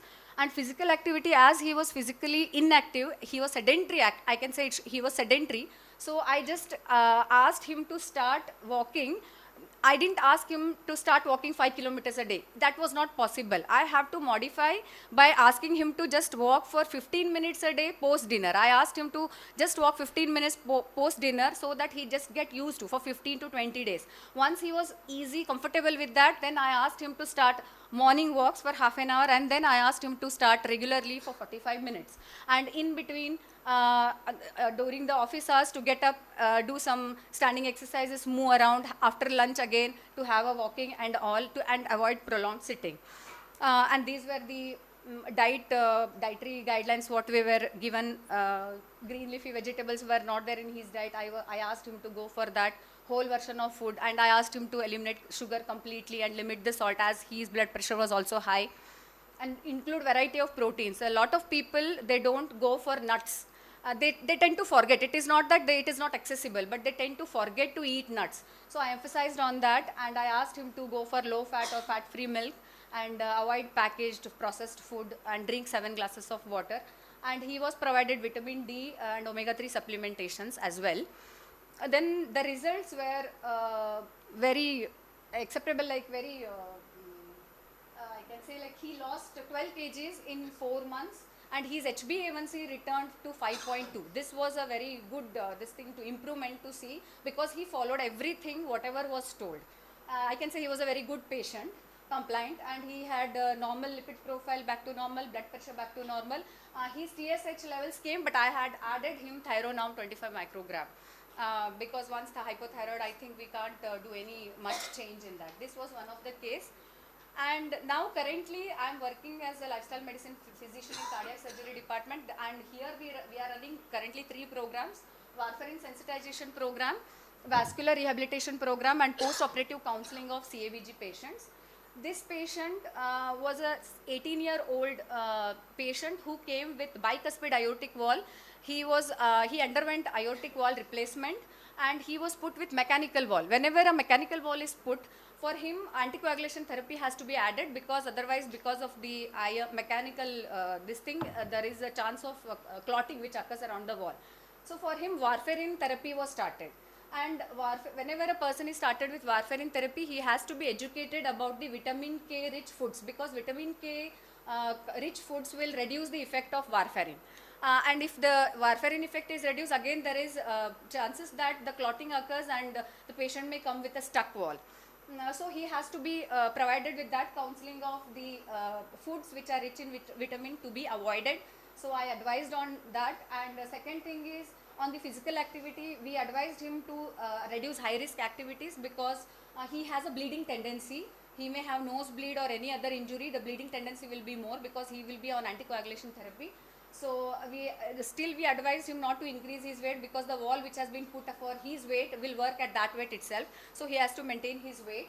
And then we gave importance of stress management and sleep, because that will again affect his compliance towards his therapy. Then finally he was given awareness of usage of harmful substances as well, like tobacco, which can nullify the effect of drug warfarin, and he may have the clogging of the valves. So this is how I applied lifestyle medicine in this patient. Then second, we have vascular rehabilitation program running. This is a gentleman who came with a mitral valve disease and he was given mitral valve replacement surgery. He was added with warfarin. But he was a defaulter, that is, he didn't take the drug properly and he didn't do his PT-INRs regularly every month. PT-INR checks whether the drug is working properly or not. So he has to give us the data of every month whether the PT-INR is between the range of 1.5 to 2.5. So he came with emboli because he didn't take the drug properly, he didn't do the PT-INR regularly. He came with the emboli in the lower limbs and he underwent embolectomy. And this patient was counseled against the diet, he was counseled against the regular intake of drug, and he was counseled against the value of PT-INR, and strict compliance has to be maintained. And he was also given special forms of exercise because he had a pain in his leg, in such cases the special exercise what we give is we ask them to walk until they get pain and then they have to sit. That may be 10 minutes or 15 minutes. Gradually they have to go on increasing them, and then at some time they can walk 40 to 45 minutes. This is the special form of exercise which was designed for this patient, and this is how it was like lifestyle medicine brought into practice for this patient. Finally, the last patient, this was our first coronary artery bypass surgery patient which was discharged recently, uneventfully, after 8 to 10 days. This 65-year-old female had a double vessel disease. She was operated for 2 grafts, and she was diabetic, she was hypertensive, she had a prior stroke, she was alcoholic, and she was even tobacco chewer. Yeah, in spite of all these things, she survived. It is definitely because of the good surgery. And in post-operative period, we calculate the number of calories required for her, and we gave her the pertinent diet which was needed for the healing. And additionally, we started with the activity, physical activity and movement in the green spaces, which helps in the rapid healing. There is a study which has proved that going into the nature will help and increase the healing process. And finally, we even advised, because she was tobacco chewer and she was alcoholic, we insisted her to abstain the nicotine. For her, nicotine replacement therapy was advised by giving the combination drugs like long-acting and a fast-acting nicotine was advised. and she was motivated to follow that. So these were my 3 patients, how I managed. So I would like to end my presentation by quotes from Hippocrates. To keep well, one should simply avoid too much food and too little toil. Thank you very much for patience here.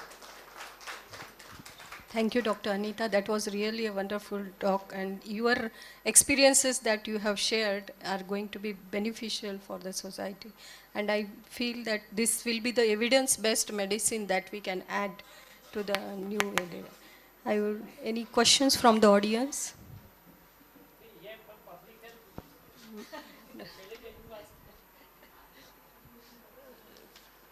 No audience is there, then I can talk. I don't want to waste more time for this. So Anita, that's a very nice topic, and I really feel good that people are trained in lifestyle medicine, and we really need people who are trained, because we will be talking about lifestyle to the people many times in the community, but how to tell them and how to make them do it regularly is the challenge. We do tell in our clinics, NCD clinics, about diet and activity, but we often see that they don't adhere to it. So it's nice to hear that we have a specialist who is trained, and that will be an asset to the institute and many of us who do research on these non-communicable disease. And also very happy to share your experiences. But I have one curiosity, that a lady of 65-year-old was an alcoholic. So was she addicted to alcohol, or was it just a consumption? No, ma'am. What she didn't tell actually that we got it this history from her I think grandson. Okay. He said. I am telling you, but Yeah, don't no, tell no, no, anyone. no. It was like his Yeah, version. yeah. He said weekly once she used to drink, ma'am. Weekly once, but Okay. at a form of addiction, because she had a bad family history. Uh-huh. Her husband was not with her. She had a fights and all, some quarrels with her son, and everybody was not living with anyone. She was not living with anyone, and moreover she had a bar. That's why she got addicted. This was the version what he gave. Okay. Yeah, That's yes, what that was little interesting, because youngsters I can agree, because they are exposed early and now everybody accepts it. But for a elderly female in Indian Yes, ma'am. context, I Broken was family just, was the reason for her, I guess. it's to mainly go for because it. of the accessibility she has. Yes, yes. Easily. Okay. Thank you, and it's really nice to know. Thank you. And I thank organizers, Dr. Lata ma'am and Sumangla ma'am, for giving me this opportunity to present my work here in front of all of you. Thank you so much. Thank you, ma'am. Now I'd like to request Dr. Nilima ma'am to hand over the certificate and memento to Dr. Anita ma'am.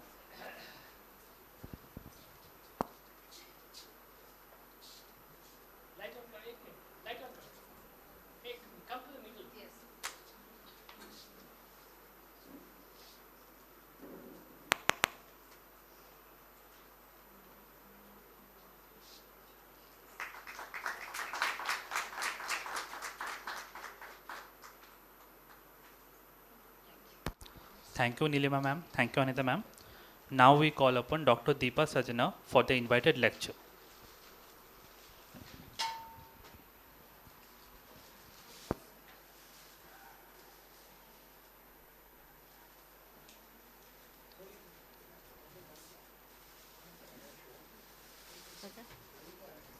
So I have the honor of introducing the resource person, faculty, Dr. Deepa Sajana, MD Biochemistry. She is presently working as Associate Professor in Department of Biochemistry, BLDE deemed to be University, Shri Patil Medical College. Deepa has done, apart from her MBBS and MD, she has also done postgraduate degree, PG, DC, and D from Medvarsity, which certifies her as a clinical nutritionist. She uses the knowledge to conduct webinars, radio talks, and awareness programs for public through the department about nutrition principles for diabetic patients and other lifestyle disorders. She has a teaching experience of more than 10 years, and she is currently pursuing as a PhD scholar, and her title of her research work is on dietary inflammatory index of North Karnataka food pattern and its association with coronary artery diseases. and she has completed her research and is presently doing her data analysis.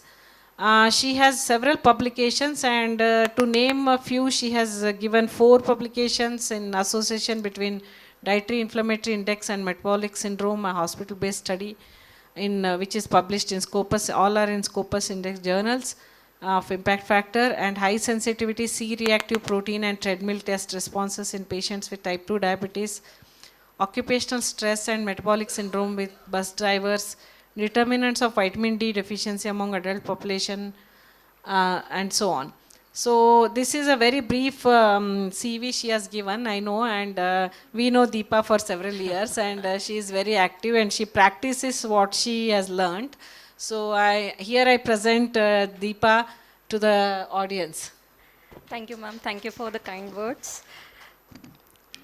So it's been a very enlightening sessions throughout the day, and here as we experience life in all our own terms, we are trying to define health and well-being in our own perspective. It's the same health and well-being for everyone, but each one is trying to tell it from their own perspective. So here I present my perspective. It's not an exhaustive list of principles, but few of the important principles for optimum health and longevity, because longevity has become on the top of everyone's mind. People, those who have everything in life, are aiming now to live long. To live long and healthy should be the aim, and they are spending millions of dollars on research on how to lengthen our lifespan with the quality of life. So here I go. First, I would like to define what is health. So it was in 1948 that the Constitution of the World Health Organization tried to define health as a state of complete physical, mental, and social well-being. And when they added a sentence like, not merely the absence of disease or infirmity. They for sure knew the tendency of everyone to define health as that it should be an absence of disease or infirmity. But again, there were many flaws. Actually, it's an accepted, but there are many literature on why this definition of health is also flawed, and it has to be renewed with more dimensions, especially in the recent times, because the diseases have evolved and our response, especially the communicable diseases, are a bygone era. The non-communicable diseases have come, and on and off all the viral diseases. First they used to have only bodily dysfunctioning, but nowadays we can see that after corona, somehow they affect our mental abilities also. We somehow feel low even with a simple cold and cough. So with that, the definition of health, there were efforts, and actually 3 well-defined health perspectives were there, but efforts to add more dimension. This is the final proposed, it's not accepted. It should be a state of balance and equilibrium that an individual has established within himself and between himself and his social and physical environment. So it tries to encompass his interactions as well, and not only within himself, right? So why we need to define health? Because when as a health sector we are defining something, it has a lot of importance. So working towards health changes, the consequence of educating the people about what is health and well-being changes, and our efforts towards that consequence also change. So to establish whether someone is in good health in accordance with definitions, the consequence of the new terms of the health is, what about the individuals who have a disease? Are we going to term them as unhealthy? It could be a disease or a disability, but someone with a disability can also fit into that definition of health if how he feels about is good. That is how the disease influences their life, how they propose to fight this disease, or ultimately there are so many terminal illnesses and autoimmune diseases, there's no treatment as such. Leave about all those, the hypertension and diabetes mellitus, which is so commonly diagnosed in today's population, they don't have a treatment for it. They have a management. So management is different from treatment in that the active participation of the person is needed. So according to this, if the health tries to include that state of imbalance and tries to get his or her attention and work with them to come in balance, ultimately it's the balance. Health is a state of balance within himself and the environment. And as a health sector, we are here to promote health. and it is also affected by the differences in the definition of health.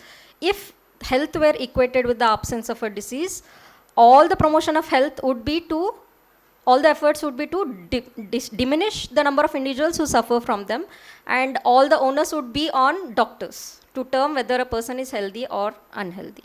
So if it involves the involvement of functioning, so it defines as capacity of individuals to cope that could be enhanced and strengthened. So we have to work with the individual to enhance their health and strengthen it. But if the definition would involve the person themselves, so health would be promoted as an active way, where the complete involvement of the person is needed. So the role of institution and health providers is to have a more responsible part in identifying and propagating lifestyle recommendations for the population at large, food system solutions to unhealthy diets, and advocate effective communication for behavioral change. As a member of the medical education, I really feel for the role of an educator of the Indian medical graduate.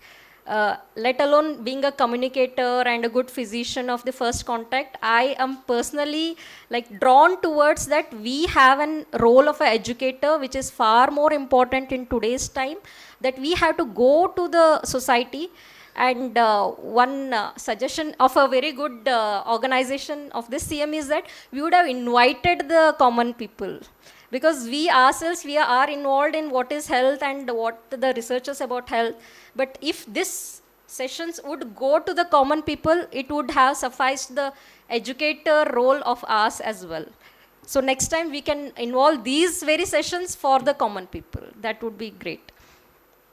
So coming to principles of optimum health, as already said, it's not an exhaustive list, but the core principle will boil down to reducing the chronic systemic inflammation, improving the gut microbiome and activating the parasympathetic nervous system, and developing the emotional quotient. So all this have been touched very nicely. Like I would not be able to do more justice than what Acharya ji has said it in the morning. That was a really wonderful way of putting everything.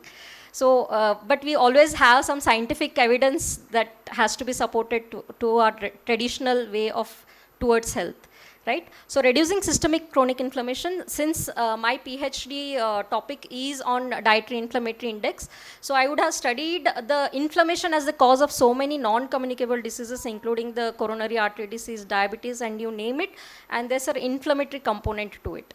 So it is the slow long-term inflammation which lasts to several months to years, and we have several risk factors which are modifiable and some non-modifiable like age. But obesity is one very easy, amenable, modifiable risk factor to reduce the systemic chronic inflammation, and also diet. So nowadays our diet, as Dr. Anita has already said, that saturated fat, trans fat, refined sugars, which has almost become like our go-to comfort meals, have they incite a systemic and a chronic inflammation in our body. So along with that, low sex hormones have been found in today's time in all the males and the females. And stress and sleep disorders, as Acharya ji has said, no one is there without stress, right? If it were only, it would end in our tombs. So how to combat this chronic inflammation? That has to be kept in mind whenever we are dealing with a so-called healthy person also. So everyone has to have that idea of how a low glycemic index diet is really helpful in improving your health as in your energy levels, as in your activity and your mental clarity, as well as coming back to the balance, right? So reduce intake of total saturated and trans fat, fruits and vegetables. We would have Dr. Anita who would go about in detail about how the nutrition value, but the principle here is to reduce the systemic inflammation. So high fiber diet, nuts, green and black tea polyphenols, curcumin and fish oils all contribute in reducing the pathways or either inciting or cutting them midway, the inflammatory pathways that are so very active in the chronic inflammation. So the mung bean, the micronutrients and the role of vitamin D and the sesame lignans, they all try to help us reduce the inflammation within. And coming to the improving the gut microbiome. So microbiome refers to the collective genomes of the microorganisms in a particular environment. and microbiota is the community of microorganisms themselves. Now they enjoy the status of being a virtual organ to us. The number of microorganisms that we harbor in our guts is more than the live cells in our body. So they are actually a virtual organism, a virtual organ, which tend to rule out what are the nutrients that are going to be absorbed, what are the nutrients that are going to be bioavailable to the body to make the enzymes, hormones, everything that can determine your health as such. Right. It also influences the host's fitness, phenotype, health, including the immune, metabolic, and as well as neurobehavioral traits. And so many literature is available that the gut microbiota, that is the screenshot of a gut microbiota of a person, can determine the depression and the suicidal tendency. As simple test as halitosis. If someone is there with halitosis, they have to take care that something is wrong with their gut microbiota, and also it has a correlation in how they feel about life in general. So that's the power of gut microbiota, and there's a lot of literature if you go about gut microbiota. What we know for sure is that they influence human health right from the immunity to appetite and energy metabolism, and diet and medication, pesticides also have a strong influence of the variety of the organisms, that is the species of the organisms that we harbor, and it also influences response to the chemotherapy and immunotherapy, and also the glucose response to with foods. The same foods can have a different glucose response in different human beings depending upon the gut microbiota that they harbor. So it can be positively affected with probiotic foods and dietary fibers.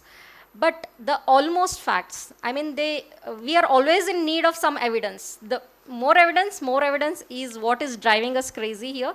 So the almost fact that we have to believe, but again, whether they influence the food choices and the appetite. Here we are talking about nutrition, but the gut I am not deciding I want to have a pizza. My gut microbiota is defining my food choices. So that abstract, where we do not get any research backing or evidence, can also be one of the facts that the microbes influence. And low dose antibiotics in food affect gut microbiota, but we have very less control over what goes in today's times, unless we grow our own food. And organic food is better for the gut microbiota, it's almost established. And natural probiotics in food better than the probiotic supplements, and could be taken preventively. But again, this is a world of pharmaceuticals is gone, it's almost gone. Now is the world of nutraceuticals. You name it and we have a supplement for it. You can't sleep, we even have a melatonin supplement. You lose hair, we have a biotin supplement.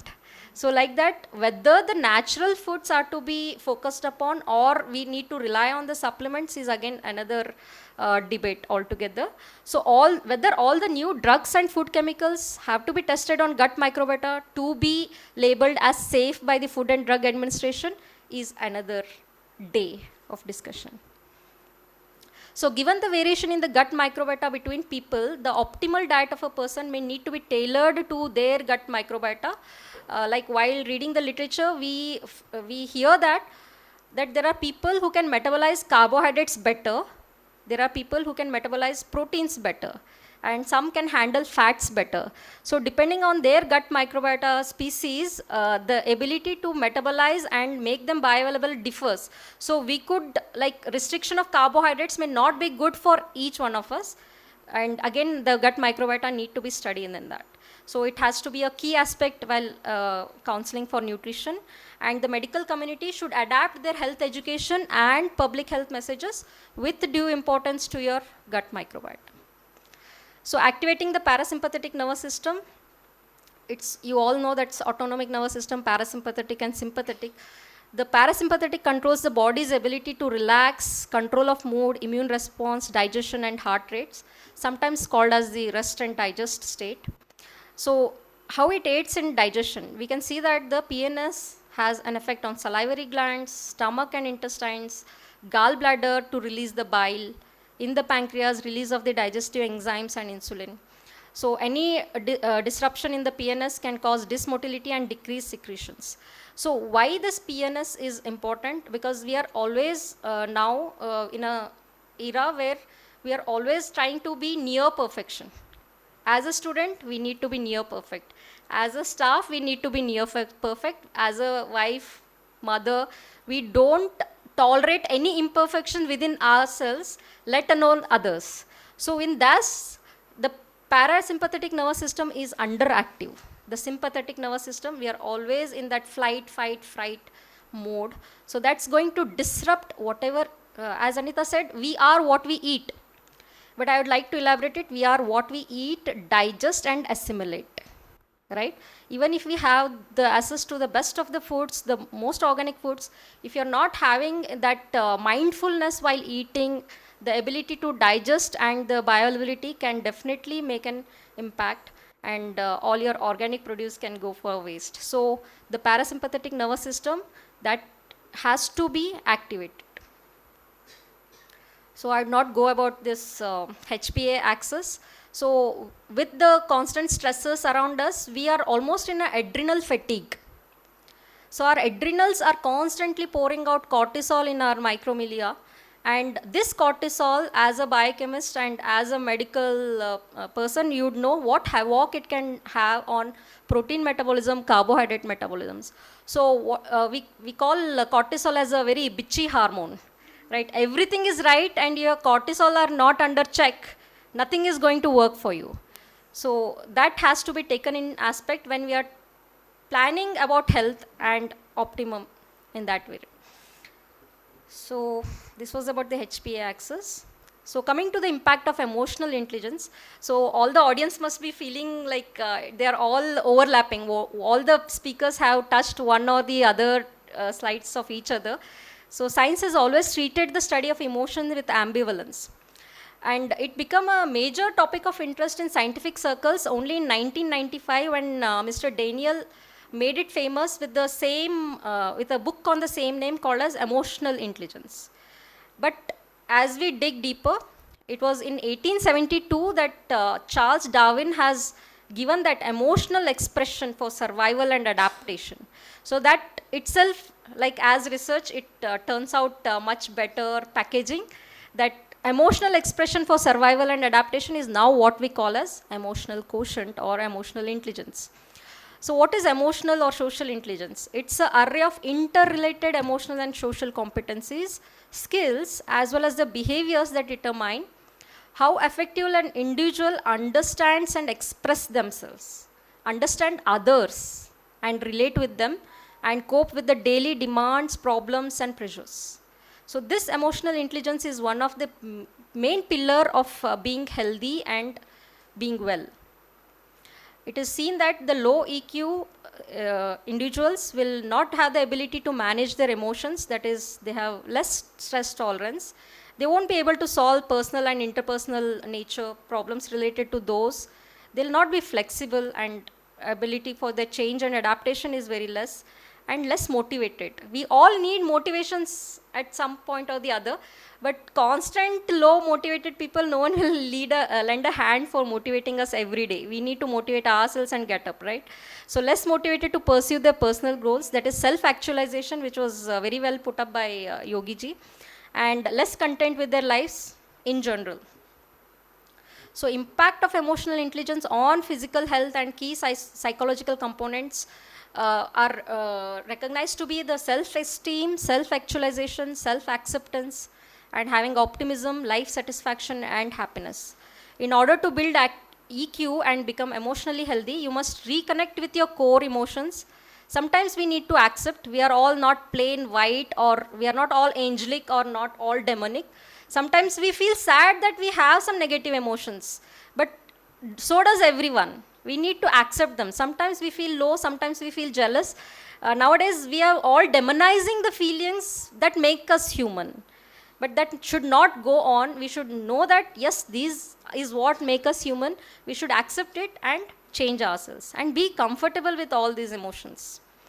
So emotions are a central factor in mental health. Better handle on emotions translate directly into healthy behaviors.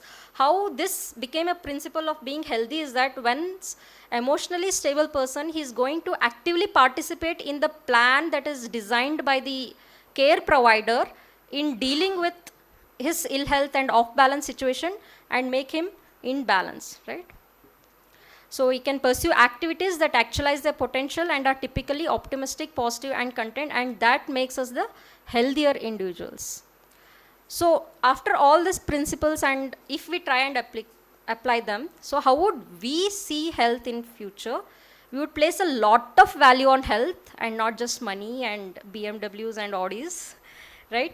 And people will undertake whatever is necessary to enhance health, participate in the preventive action of towards disease. That is, disease is, I'm not at ease with myself. So that preventive action, they can be participating and seek treatment. Seeking treatment would become a normal expression of the need to behave in harmony with one's own values and with the community's values. And how would we see well-being? It would be a subjective state that emerges from a feeling of satisfaction with one's physical health and oneself in general, one's close interpersonal relationships, and one's occupation and financial situation as well. So subjective well-being is a state of being happy, healthy, and prosperous, which is similar to the old adage of healthy, wealthy, and wise. So that's well-being for you.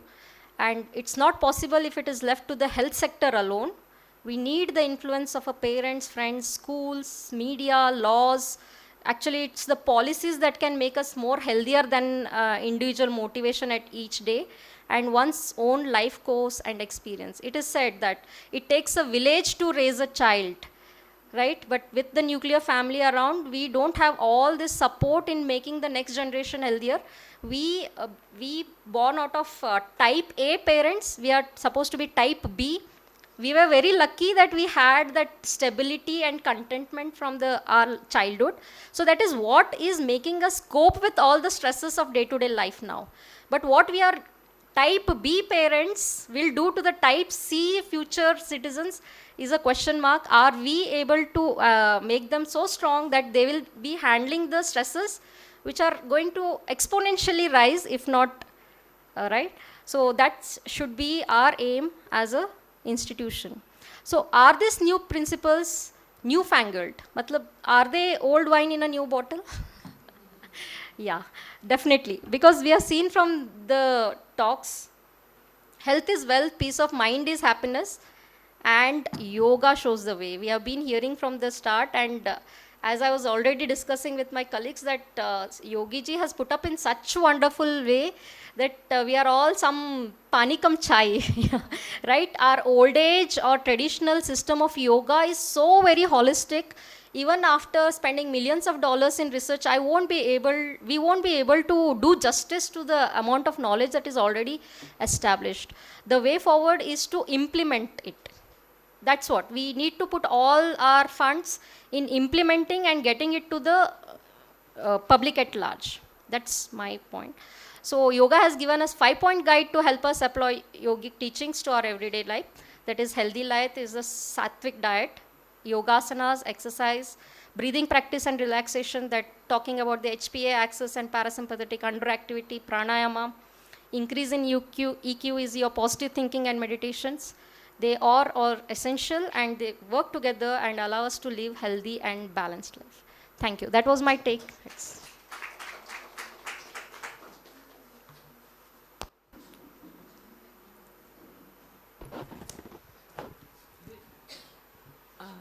Thank you, Deepa, for taking us from gut to the emotional quotient and ending with a lot of questions in our mind.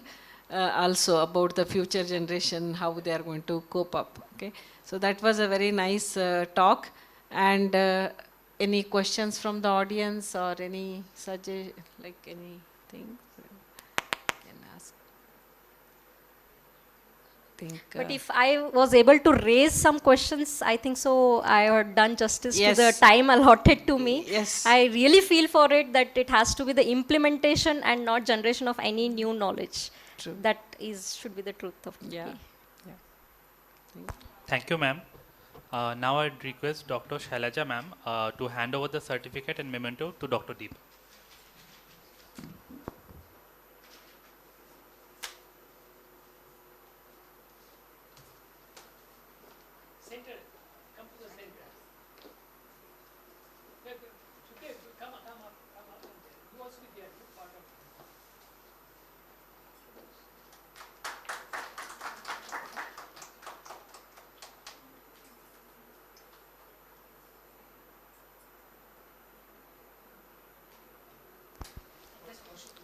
Thank you, Shailaja ma'am. Thank you, Deepa ma'am. Now we call upon Dr. Anita Deshpande for the invited lecture.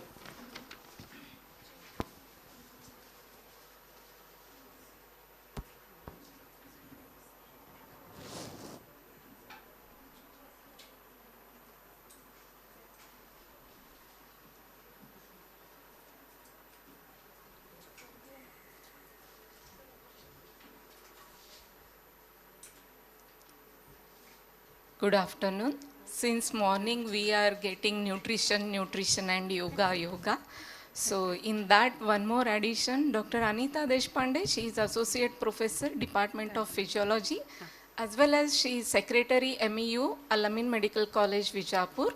She is Consultant Nutritionist at Kanpur Diabetes and Healthcare Center, Vijayapur. She has completed her MBBS MD Physiology from Shri Patil Medical College, Vijayapur. In her credit, she has various certificate courses as well as diploma also. So she completed her diploma in Allied Nutrition and Dietetics from Symbiosis International University, Pune.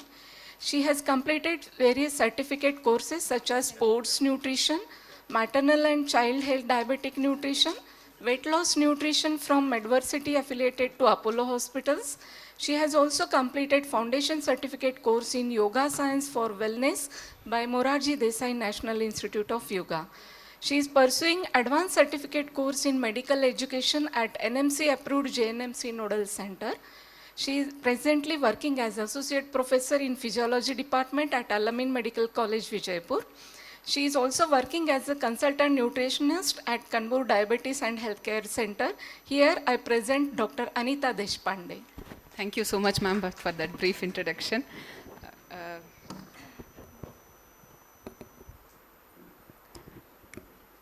Shri Gurubhyo Namah, Hari Om, with the blessings of Lord and all my gurus who are present over here. I would like to little bit and have a brief about the topic, that is demystifying the emerging diet trends. So when I was asked to present something on the nutrition, then I just thought that I have to go with along with the theme, that is the physiology of health and well-being, recent trends and advances. So Dr. Anita and Dr. Deepa ma'am has given me a base so that I can build up on that. I would like to more focus on the recent advances or different types of diets. So all of you may agree with me that whenever some 3 to 4 people of us sit together, that topic will arise, that what you are eating or some of the fat diets, whether you are doing keto, intermittent, and that has become a very common topic of discussion in these recent years, as Anand Patil sir also stated, moreover after this COVID pandemic. So I'll just like to start my topic with this, that is Deepo bhakshayate dhvantam kajjalam cha prasuyate yadannam bhakshaye nityam jayate tadrishi prajaha. So that means the lamp that consumes darkness and produces the dark fruit. Similarly, what food we eat affects what we produce. So similarly, this is iterated by Hippocrates, that let Thai food be Thai medicine. So he is more focused on the quantity of this, and Thai medicine be Thai food. So I would like to go under these things. So again, I don't want to repeat the things, but still just introduce these terms, what are food, nutrition and nutrients. So what is mean by food? Food are the products from the plants and animals that can be taken into the body to yield energy, nutrients and for the maintenance. Then how does this nutrition differ? So it is coming from the Latin word that is nutriare, meaning feed or nourish, and it is science of foods. So what are nutrients? So these are the chemical substances.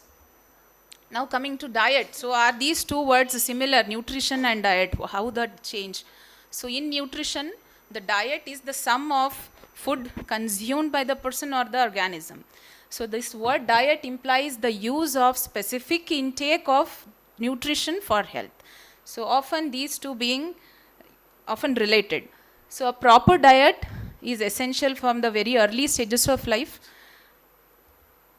Now coming to the timeline, is it that only we are aware, we are talking so much in this decade only? Is it really true that this is not there before? Definitely not. So if we look at this plate, are we not consuming any balanced diet since ages? Yes. So we have, as my point of view, if I look at this one, I can see some carbs, some proteins, some vitamins, then some, as Deepa ma'am was anything, so gut health maintained by curd and the buttermilk. So hope you remember this photo. I think all of you have seen this very recently. It was circulating in the social media.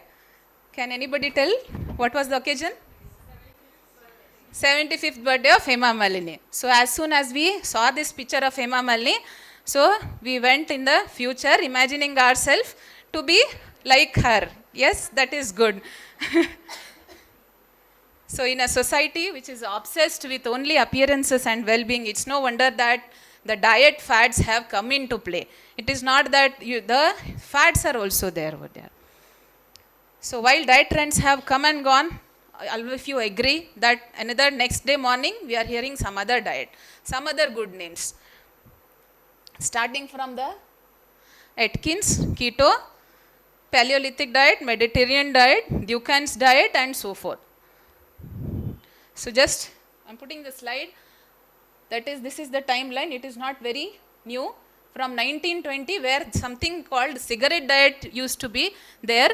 From there till we have come, yes, cigarette diet, they thought that principle was nicotine is a appetite suppressant. So you suppress the appetite and you get the weight loss. So from there till HCG diet in 2010, we are here now with many such diets over there. So I would like to shed some light on these different types of diet. I know it is late, just quickly, because each one of is a separate topic of the talk.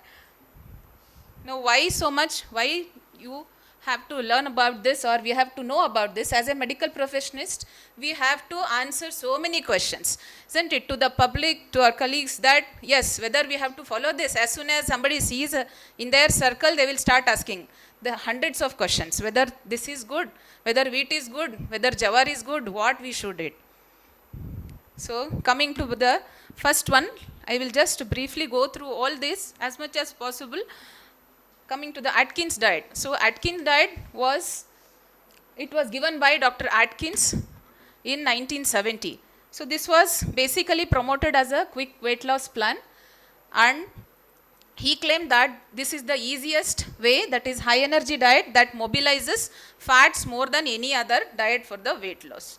So the Atkins diet involves an extreme reduction of carbohydrates. So we all know how much carbohydrate, protein and fat ratio should be maintained. Here just he iterated that it should be less than 5% and ab litem intake of proteins and fats. So again it is done in 4 phases, that is phase 1, 2, 3 and 4. So what all can be consumed in this Atkins diet? So this is the list of the things consumed in the Atkins diet and what should be avoided. So sugars, as other speakers told, starch, alcohol restriction, vegetable oils, this should not be taken in the Atkins diet.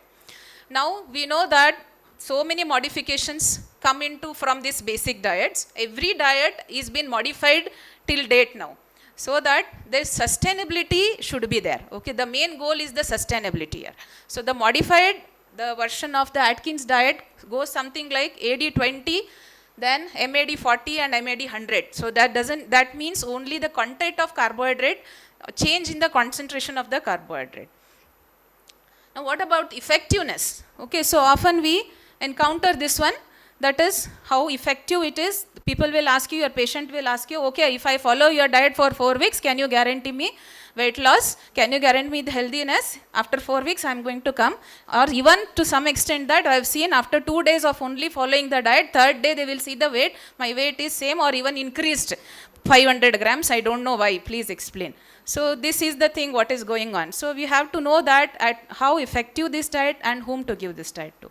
So there is a what effect coming to the effectiveness of the Atkins diet. So it is evidence suggests that it promotes more weight loss than the conventional diets. Then it also shows that LCD is the low carbohydrate. In some studies show that is loss of 3.8 kg more than the low fat diets. Even it showed some changes in the biochemical parameter related to the lipid profile. Then can we go for this? There are some limitations, that is we can tell that is a high dropout rates are there. Why? Because we know, so Indians we are more of, we are so much, our palates are used to this that we consume carbohydrates. We want rice illandre hangry, anna tuppa tinlilandre nadiyange illa, ಒಂದು ಹೊತ್ತರೆ ಅನ್ನ ಉಣಬೇಕು ನಾವು, ಹಿಂಗೆ ಮಾಡಬೇಕು ನಾವು. So what to do? So that's why if you give this Atkins diet to the, again I would like to tell that it all depends upon the individual person who comes to you. It has to be customized like how we customize our dresses. That it again depends upon their cultural preferences, even finance, and whatever their emotional or mental state is there. Some person will have already prefixed mind in their thought that yes, I have to do this because my in the family have done that, they have lost weight, I will also lose weight this. So it always takes so much of time for you to counsel that patient and come back to what it is done. So again I can tell, so this is limitation of this one. So recent years there were some studies regarding the use of this Atkins diet and formation of the urinary stone formation. Now coming to the one more, that is Paleolithic diet.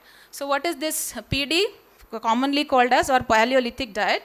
So it is referring back to the Stone Age caveman diet or hunter-gatherer diet. So what was this? Was published by Dr. Lauren. Now what the proponents of this theory or this diet told, they believed that the modern diet, that is mainly the processed food, junk food and all, these are the major cause of the modern diseases. So they thought that we should go back in that era of cavemen or the hunters. So even they're thinking that the humans before agriculture developed, what they were eating, so the same thing has been suggested by in this diet.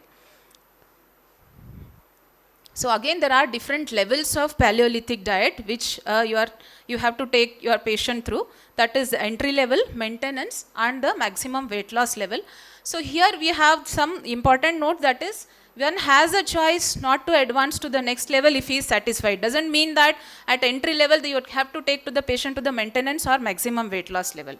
So, and foods are strictly restricted. There is little to no focus on the portions over here.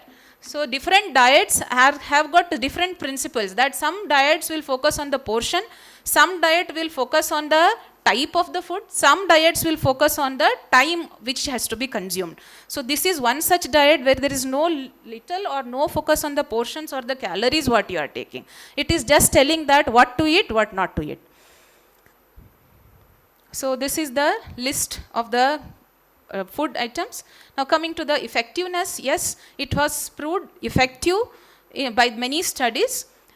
The metabolic syndrome, insulin resistance, then there showed some good improvement in the inflammatory bowel diseases and so forth.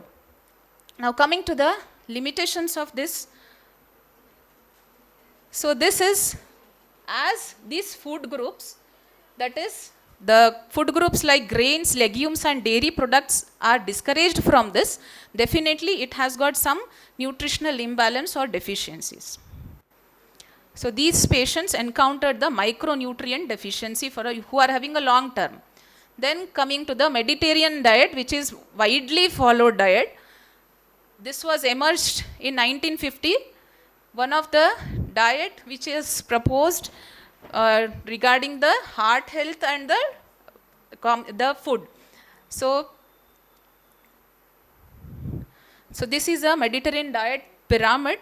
You can see over here that whatever the Mediterranean region followed, that is whole grains, legume, fruits, vegetables, these are all the components of this diet.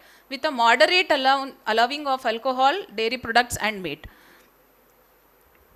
Now coming to the effectiveness, as we have seen in the previous slide, that most of the things what people want are palatable, are there in the Mediterranean diet. So it is little bit easy to be followed or sustained diet. That's why most you don't find major studies where you can find some limitation of Mediterranean diet. Now coming to the vegetarian diet. So most of the people now we are seeing switching to the vegetarian diet. So coming to the why so much of switch or why so much it is talked about. It is because the studies link, there are studies which are proposed linking meat consumption with increased chronic diseases, positive association of low meat intake with life expectancies. Now coming to the, we have seen many people telling, especially the young age, teenage people, I have become vegan. I will not have this one. I have become ovo-vegetarian. So little bit focus on this. That is, what is a lacto-ovo-vegetarian who doesn't consume any meat product but consume eggs and dairy. Lacto-vegetarian is the one who does take the dairy products but does not consume eggs. Ovo-vegetarian is one, do not eat meat products and dairy products and are free to consume eggs. Whereas a vegan doesn't consume all these things whichever produced by the animal products. Now, coming to the vegan. Okay, it is just that we are having vegan only? No, again we have many different variations in this. That is a general vegan, raw vegan and whole food vegan. So madam is asking not to go ahead with this. We encountered, because all these things are so much in the social media, ma'am. In my practice, I have encountered many youngsters who want in the marriage phase, they have read through all these things, bombarded with this, the social media is bombarded with that, and they will come and ask us, what do I have to follow this one? I have become suddenly switched to this one, suddenly can I do this one? Now coming to the effectiveness of this, as we all know, there are, first only we saw that it has been quite controversial sometimes. That is, non-vegetarians have the higher type 2 diabetes. Some studies suggest that because you are becoming a pure vegetarian there, you are consuming more food which are having more glycemic index, more carbs in that. So various studies of that. Now coming to the limitations of this study, so we know we are avoiding all these animal products. If we become a purely vegan, then no dairy, no honey, nothing. So definitely it will end up in a nutrient deficient state. That is potential at risk of all these micronutrients. Now coming to the one more very talked entity about detoxing and cleanses. Then as soon as after some function is there, so you go to some trip after December into the January, our New Year resolution is there. We will eat whatever we want, consume everything, and the next day the very thought comes that, yes, I will go on a detox. I will detox my body, I will cleanse my body, and then again I will start with my daily routine. Okay, so this is a detox diet often used to cleanse the body like that. So it is this herbs, many juices you mix and drink, so many teas are there, all these they claim to be detoxing or the cleansing. I will again come back to this in the later, just I will focus how many types are there, only this much, one slide I have focused only small things, very few of them are there, like some claim liver cleaning, kidney cleaning, what all and what not, gut cleaning. So, what are they effective? It is actually scientifically false that we need to detox. Do you agree? Yes, most of, yes. Because our systems are there in our body, physiology it is there, our liver is there, kidney is there, all systems are there to get rid of these things, isn't it? So you need not again add so many things that you detox, something is there which is remaining. Do you think that burger, pizza, what we had will remain in your gut, remain in your kidney so that you detox and push it out through urine or feces? No. So it is there already. So how benefits, some studies suggest this. Why? Because that may be add up of any antioxidant to that cleanses or juices. That effect may be there. Now coming to very much talked intermittent fasting. I think many of us are following here intermittent fasting. So most commonly followed one.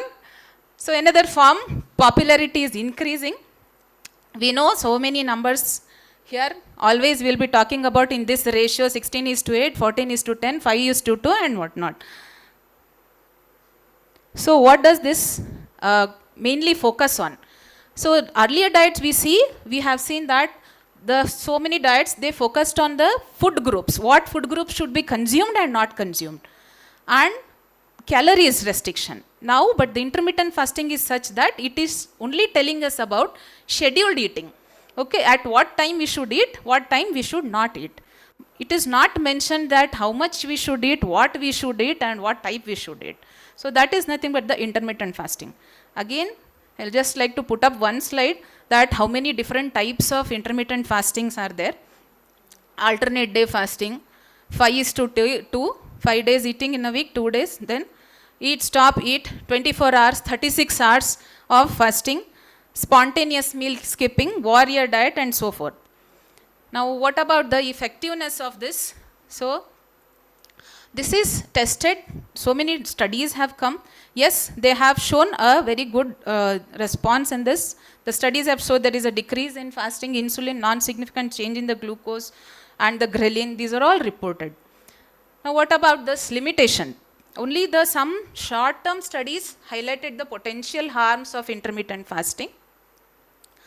Then, and you can tell very specific groups we can advise this, not with some comorbid conditions. And one more thing I would like to tell is, here what we eat in that 8 hours window period is more important than what we are fasting out is. So that makes a difference of whether there is a limitations are there or you are getting benefit from this intermittent fasting. Coming to the very much followed diet or very much hype in last few years it was there, keto. We always, sometimes even we heard that when you go to a restaurant, you order, yes, 1 keto breakfast, 1 keto lunch. This was there, it was going on in our aluminum canteen, I remember. So he was so much trained that the group of doctors were following ketogenic diet and they had trained that chef only to prepare this one.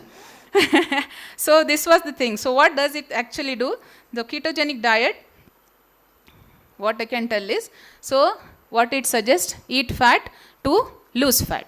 Okay, the mechanism and all, I'll not go into that depth. So it just shifts the metabolism from the glucose towards the fat utilization. So these are again many varied type of the ketogenic diets. So this is a keto food pyramid where the base you can see 70 to 80% of the fats are there. Then actually it has to be followed in a ratio of 4:1. 4 is fat and in one part it has to be protein and carbs. Less than 5 grams of carbohydrate. Rest is proteins. So the mechanism of action is just told, it is again the shifting towards the metabolism shifting from glucose to the lipid utilization. When you don't provide body with carbohydrate, it will shift to the fats for the energy utilization. That's how it goes. Now, whether it is only really helpful only for weight loss, all these diets, apart from this only not is focused on the weight loss, that has actually basically were started to prevent some diseases or treat some diseases. Even this keto helps, or in which patients you want to advise them. It also provides some neuroprotection against epilepsy, seizures, Alzheimer's, Parkinson and vascular dementia, as well as in some muscle regenerations. Now, what may be the limitations of this ketogenic diet, whether they are there or no? Yes, often we know we are consuming more of fat and oils in ketogenic diet. So initially only we are not so much used to this type of consumption of diet. You mix a cup of coffee, so much of cream you add and then you drink. This is ketogenic diet. So are we used to this? No, definitely we are not so much used to this. So you may experience some of the discomfort like fatigue, dizziness, feeling faint and all. And initially it may cause the hypoglycemia, lethargy. And it has, many studies have shown that it has impacted largely on the lipid profile as we are consuming more fats in this. Okay, now we don't want animal products, we have to shift to only, we are vegetarian, whether we can go for a plant-based keto, yes, that is also existing. nowadays if you tell anything, that comes next day in the papers and into the practice. So this is the plant-based keto, where you use a similar, you replace that the animal food with the plant-based like nuts, seeds and oils over here. Now coming to the one more, that is Whole 30. Whole 30 is nothing but a 30 days challenge to eat the whole things, that is whole and real food, grains and all. So it's not a diet but a reset for your health. You can start something like initiation of the any your plans, you can start with this. And coming to the one more, that is the supplements. What about these supplements? Often we are being asked, whether even from a child to the aged patient, that whether you need supplements, which supplement I should take. Big boxes, buckets of proteins, and all supplements are there nowadays, whooping amount of money they take.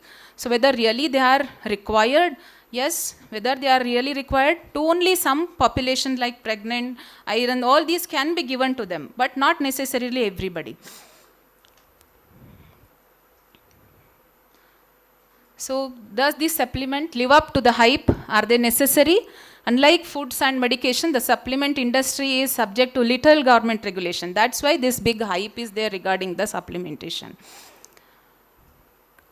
Now coming to the one more small, I thought I will take up these like a question answers series only, because every day in and day out we will be asked like this, whether there is colon cleansing to lose weight. So the internet loves to spread the information. As I told, in the cleansing or juices, yes, whatever you put in your mouth goes through this tube and has to be come out. So it is again a fad. Then some people ask how to increase metabolism. I have heard that if I eat more spicy food, my metabolism increases. I sweat and I lose weight. Why I have put this is this is a chip challenge which was going on some 3 to 4 years back on the internet, which is having maximum amount of chili. Even one chip, small chip, if you consume, that is put on the recorded by the teenagers or youngster, and that is how it went on. But again, of no use. Then coming to weight loss pills, whether really they help. Like one example I have taken is the Acai pills. Yes, it has got some role in antioxidant intake. So there, as such, no peer-reviewed much studies are not there. Many RCTs are going on here, where somewhere some studied on 30 rats, 50 rats, or 50 people or 30 people, and they put up the study. Not necessarily that in 5 years or 10 years, long-term studies are now need of the hour, I feel. Because these have recently started all these diets. After 10 years, after 15 years, what is their impact? We have to learn about that. Then comes the beta HCG diet. So I don't know what is this beta HCG diet, how it came to that mind of who has introduced this HCG hormone. So it reduced the calorie intake, you see, less than 500 calories per day. Thought that this HCG, what is HCG hormone? We all know. It helps in the pregnancy, in this thing. It shifts or helps the body to have the glucose from the fat sources. So the same principle was used by this. Beta HCG drops, supplements, tablets, all are available. So, but only fad, what is here, they are giving the basic idea of that reduction of the calories intake, very low calorie intake they go for, very low calorie. That is the reason why they lose the weight rather than taking off this beta HCG. So, then one more is I skip breakfast, lunch, then eat just one big meal for a dinner can help you lose weight. No. So, extremely weight loss. Just now I was discussing with my friend this theory. There is a one called as metabolic theory or metabolic set point theory. So as we know, there are the set points in our body for everything for regulation. Similarly, it is for the weight also and maintenance of blood pressure. Everything there is a set point. So if we are starving so much, the body thinks that there is starvation, I have to go on a rest mode. Don't burn so much. So be like that only. So again you can see there is a weight loss plateau which you achieve over there. Again we have to come back or set the set point to the lower level over a sustained period. How we can set this at the lower layers, as you have to go on for sustained weight loss or something over a period of 6 months to 1 year. Then I will just conclude my talk with some of the points. So are these fad diets really bad? No, not necessarily that they are bad. They facilitate fast and easy weight loss, improve appearance, do not require longer time to achieve the results. These diets are effective in improving health to some extent. However, the compliance is always significant concern because of the unrealistic combination and nutritional adequacies. So if I suppose ask any person who has never consumed jawar in his life to eat 2 times bhakri, it is you can't think of imagine that you will sustain it for even for 2 to 3 days. Or even if I tell somebody who is only on jawar roti on North Karnataka, you consume ragi, then definitely he will come to you the next day that I am having abdominal pain and diarrhea, I can't sustain. So one thing I can tell is we have to customize the things there according to them, and very easy formula is we have to think that what their forefather, ancestors have eaten. So they already have that genetics, enzymes have developed in them that to digest that part, that portion of food for that. So you are having a sustainable results. That's what I told. Again, no one size fits all approach. It is different for everybody. So how to do? One type of diet helps you reduce your symptoms or improve your health. You find that this is working good for me, continue with that. If it is not working good for you, leave that. Better you go for adjust the food groups for this. So more, as I told, more randomized controlled trials of prolonged duration need to be done to establish the safety of these diets for the public and to make people aware of the possible consequences of long-term adherence. Again, there is what is the limitation? Major deficiency is the nutrition deficiency in following different type of diets. One more thing I would like to tell is, you have to, along with the changing one's diet, you have to change one's behavior. That is more important. Once a person gets committed that you have to achieve your goal, maybe a weight loss or something health or something, whatever it is, has to be change in the behavior. So that again, it has to be followed whatever is being advised. So my take home message is, so these two things look close enough. Both are pyramids. It is up to us to which one follow. And again, as all my speakers told, we have to achieve a proper balance. Thank you for patient hearing. And I would like to thank all the organizers who have given me this opportunity to present myself in this seminar. Thank you. Thank you for your patient hearing. Namaste. Again, I would like to end my talk one more Sanskrit phrase.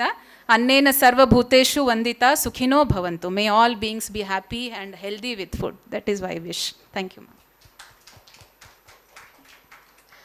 Thank you, Anita, for such a wonderful presentation. It was really flawless. And till now, we were knowing only few diets like Dikshit diet, Rujuta Divekar diet, and keto diet, but we were not knowing the subtypes of these keto diets and all. So thank you for elaborating these different diets. Hope everyone is enlightened with this. Any queries you can? Yes, ma'am. Yes, ma'am, you are audible. I just want you to respond with respect to one is the intermittent diet. Intermittent fasting. One is intermittent fasting that we do.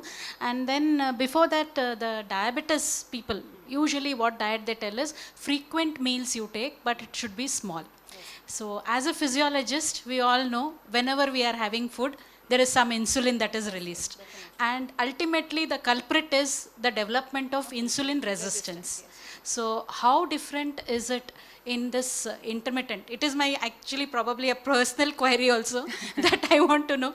Yes, ma'am. So in intermittent fasting, we are avoiding the insulin release so often. Yes, so yes, how do you like to put those two into contrast? These multiple small doses of food and this intermittent fasting with few doses of insulin coming up.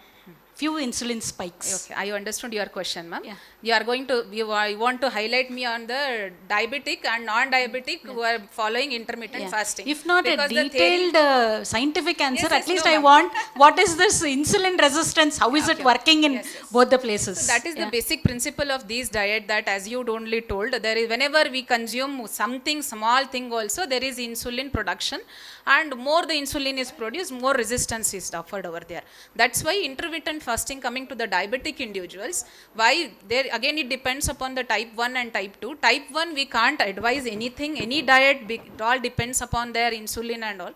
Because, and 2 to 3 meals also depends upon the what medications they are taking. It is my personal experience that if a person comes to me and having a breakfast at 10 o'clock something, and which is on, who is on these drugs, which may be depending upon whether it will improve the resistance or increase the insulin secretion. So what drugs we are giving him to combat that type 2 depends on that we have to advise the diet to that person. How about normal people, healthy people? Healthy people can go for this intermittent dieting, intermittent fasting is there, no? So that can be, that is what that principle, and it is, many studies are also there in that it has have a positive results. If they're pre-diabetic, will their insulin resistance decrease? Pre-diabetic phase, that's what is the, now all this fad is going on, that is the reversal of diabetes and all. So again it also emphasizes the same thing, that it is not, as Dr. Deepa and Anita told, it is not the same thing, only the diet will have other lifestyle measures. If you do along with that, yes, definitely there is an improvement in the, they will not go to.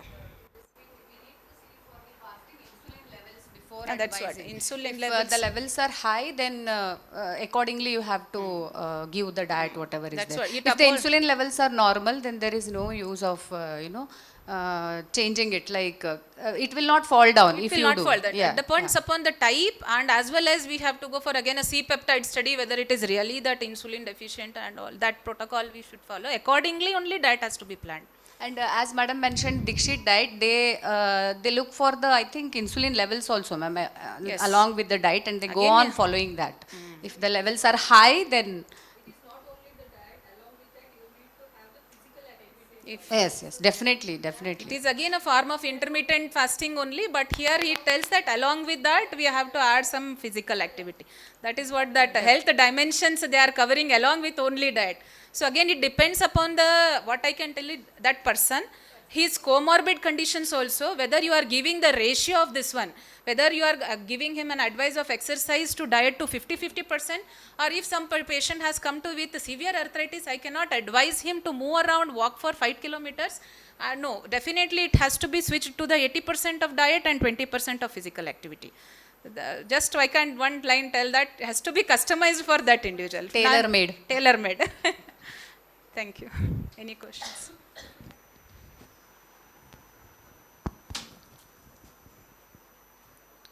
Thank you, ma'am. Now I'd like to call upon Dr. Indira ma'am to hand over the certificate and memento to Dr. Anita.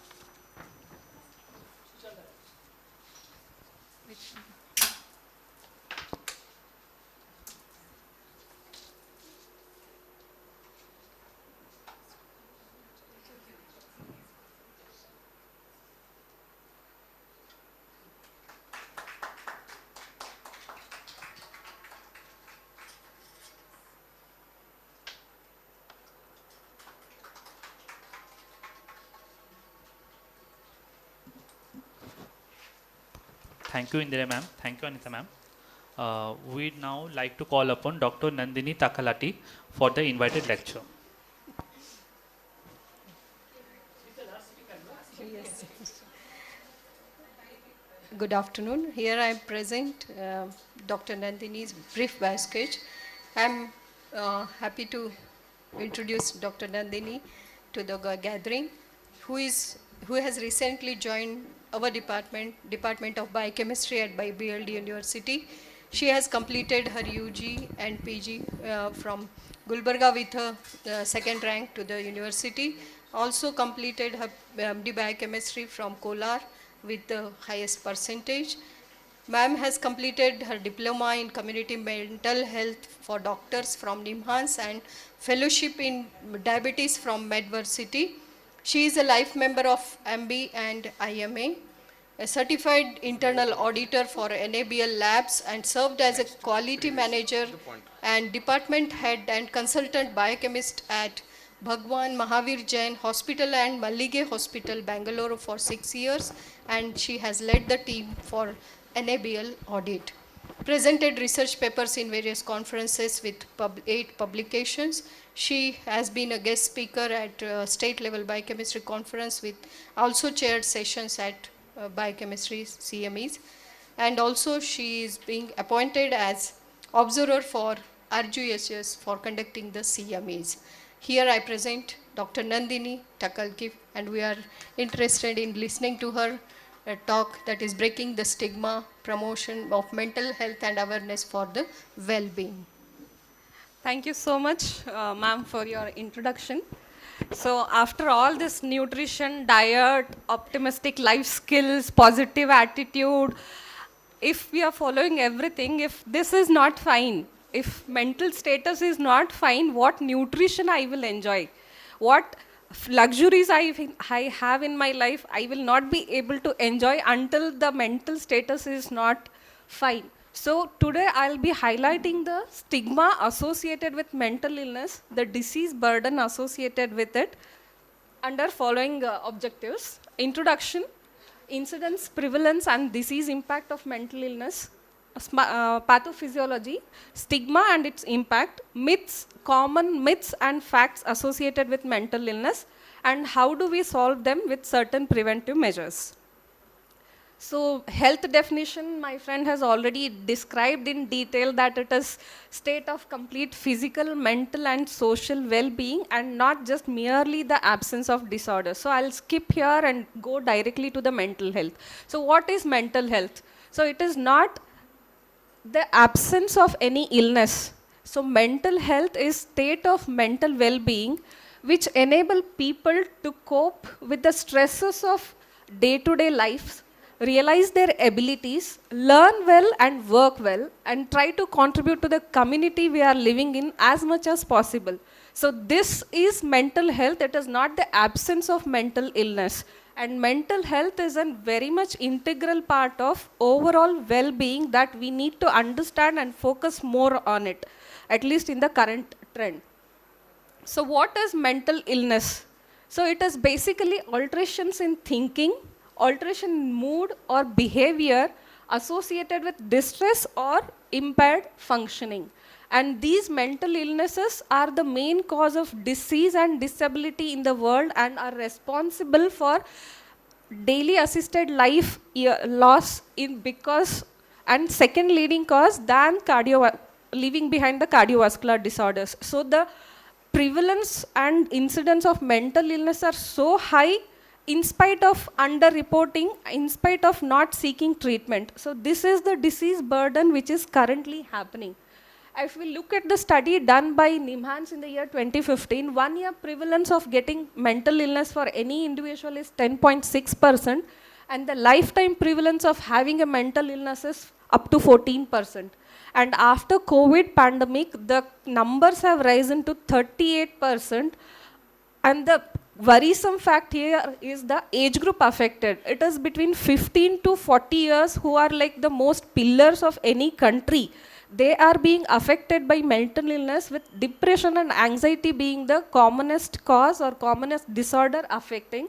And by 2050, 30 to 35% of the population is going to be suffering from some or other kind of, either it is a severe or a minimum mental illness. 30 to 35% of population will be suffering. This is the prediction done by study in NIMHANS in the year 2015 and 16. And if we look at the disorders which are commonly seen, depression constitute the major portion.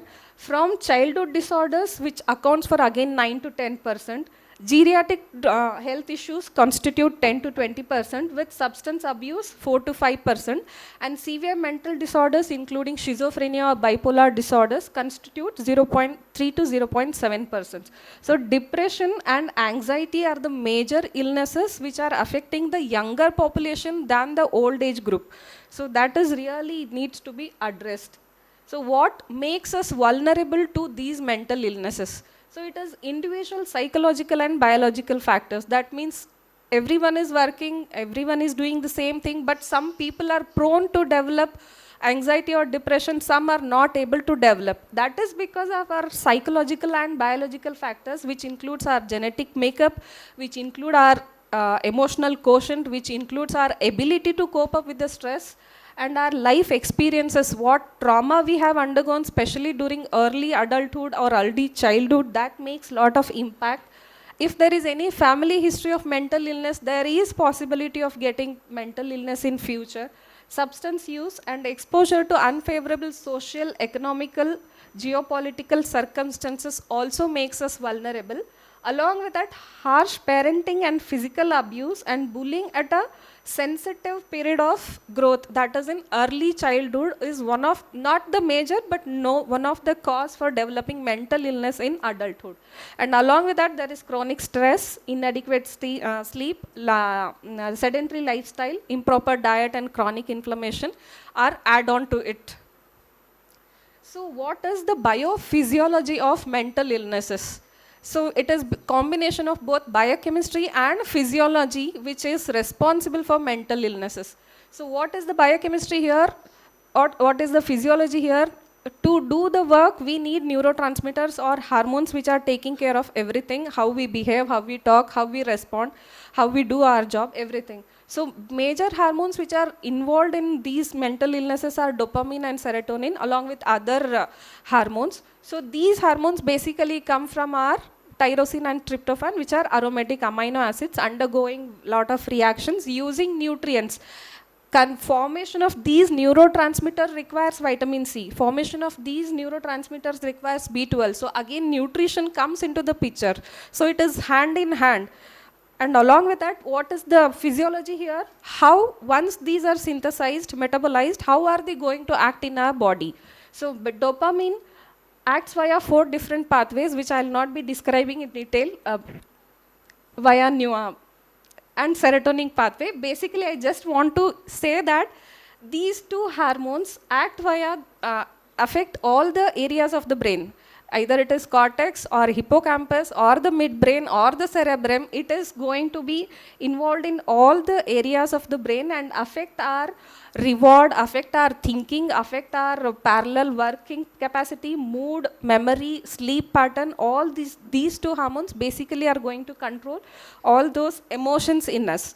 So what are the theories behind these mental illnesses, which can be described under monoaminogenic theories, neurotropic theories, HPA axis theory, immunological theories, and glutamatergic theory. So what is monoamine deficiency theory? It basically tells that dopamine, norepinephrine, and serotonin are decreased in mental illnesses, or catecholamine theory states that these hormones are decreased in depressive disorders, these levels are increased in maniac disorders. That is catecholamine theory. So what does these, and how is this substantiated? If we look at the treatment module, the pharmacological drugs which are used in the treatment of both depression, mania, or schizophrenia, they act by modulating the levels of neurotransmitters, especially serotonin and norepinephrine. In depression, they are going to raise the levels by inhibiting the reuptake, and in mania, they are going to inhibit these levels by acting on those storage levels. So this pharmacological evidence supports the monoamino deficiency theory and the catecholamine theory, which are put forward for both maniac and depressive disorders. What does neurotropic hypothesis talks about? It basically talks about the structural and functional abnormalities seen in the brain, that is reduction in gray matter volume and the glial density, especially in the prefrontal cortex and the hippocampus. There are structural abnormalities seen in the amygdala. There is atrophy of the prefrontal cortex and the hippocampus. Along with there is decreased levels of nerve growth factors, which are basically needed for the neuronal development. All these studies are substantiated by doing extensive research on the brain structure and physiological functions. And there is also neuroplasticity, which states that there is neuronal loss in the prefrontal cortex and the hippocampus. Because prefrontal cortex, we know that is the major area or which takes care of all our cognitive functions and everything. So there is evidence that there is structural and functional abnormalities. It is not just our overthinking or anything else. There is structural abnormality seen in these mental disorders. And what does stress and inflammation do? Stress acts via HPA axis via increasing the cortisol levels, and inflammation, what does they do? If there is chronic inflammation, the cytokines which are released, they cause the neurodegeneration, and also they interfere with the activity of the growth factors, which results in neurodegeneration. So both stress and inflammation are known risk factors for the development of mental illnesses. And along with that, there is genetic vulnerability. I said family history of mental illness, that is one more risk factor, and this is substantiated by a genetic study which showed that functional polymorphism for the gene of serotonin receptor. And those individuals who are homozygous for these short allele are more vulnerable to develop mental illness. Why talk about mental health? How is it going to impact? So it impacts on social, economical and interpersonal relationship. The economical burden of mental illness, if we look in the past 2 years, it has caused loss of $3 trillion US. That is the impact of mental health, not just on our interrelationship, it is going to affect the economy of the country overall. So it creates a burden on the community, it reduces the work and decreases the productivity of that particular individual who is suffering from mental illness. And along with that, if the person is suffering from mental illness, there is possibility of person going for physical illness. Both are, if there is a physical illness, chronic physical illness, there is possibility of getting mental illness. If there is a mental illness, there is a evidence who go for physical illnesses together.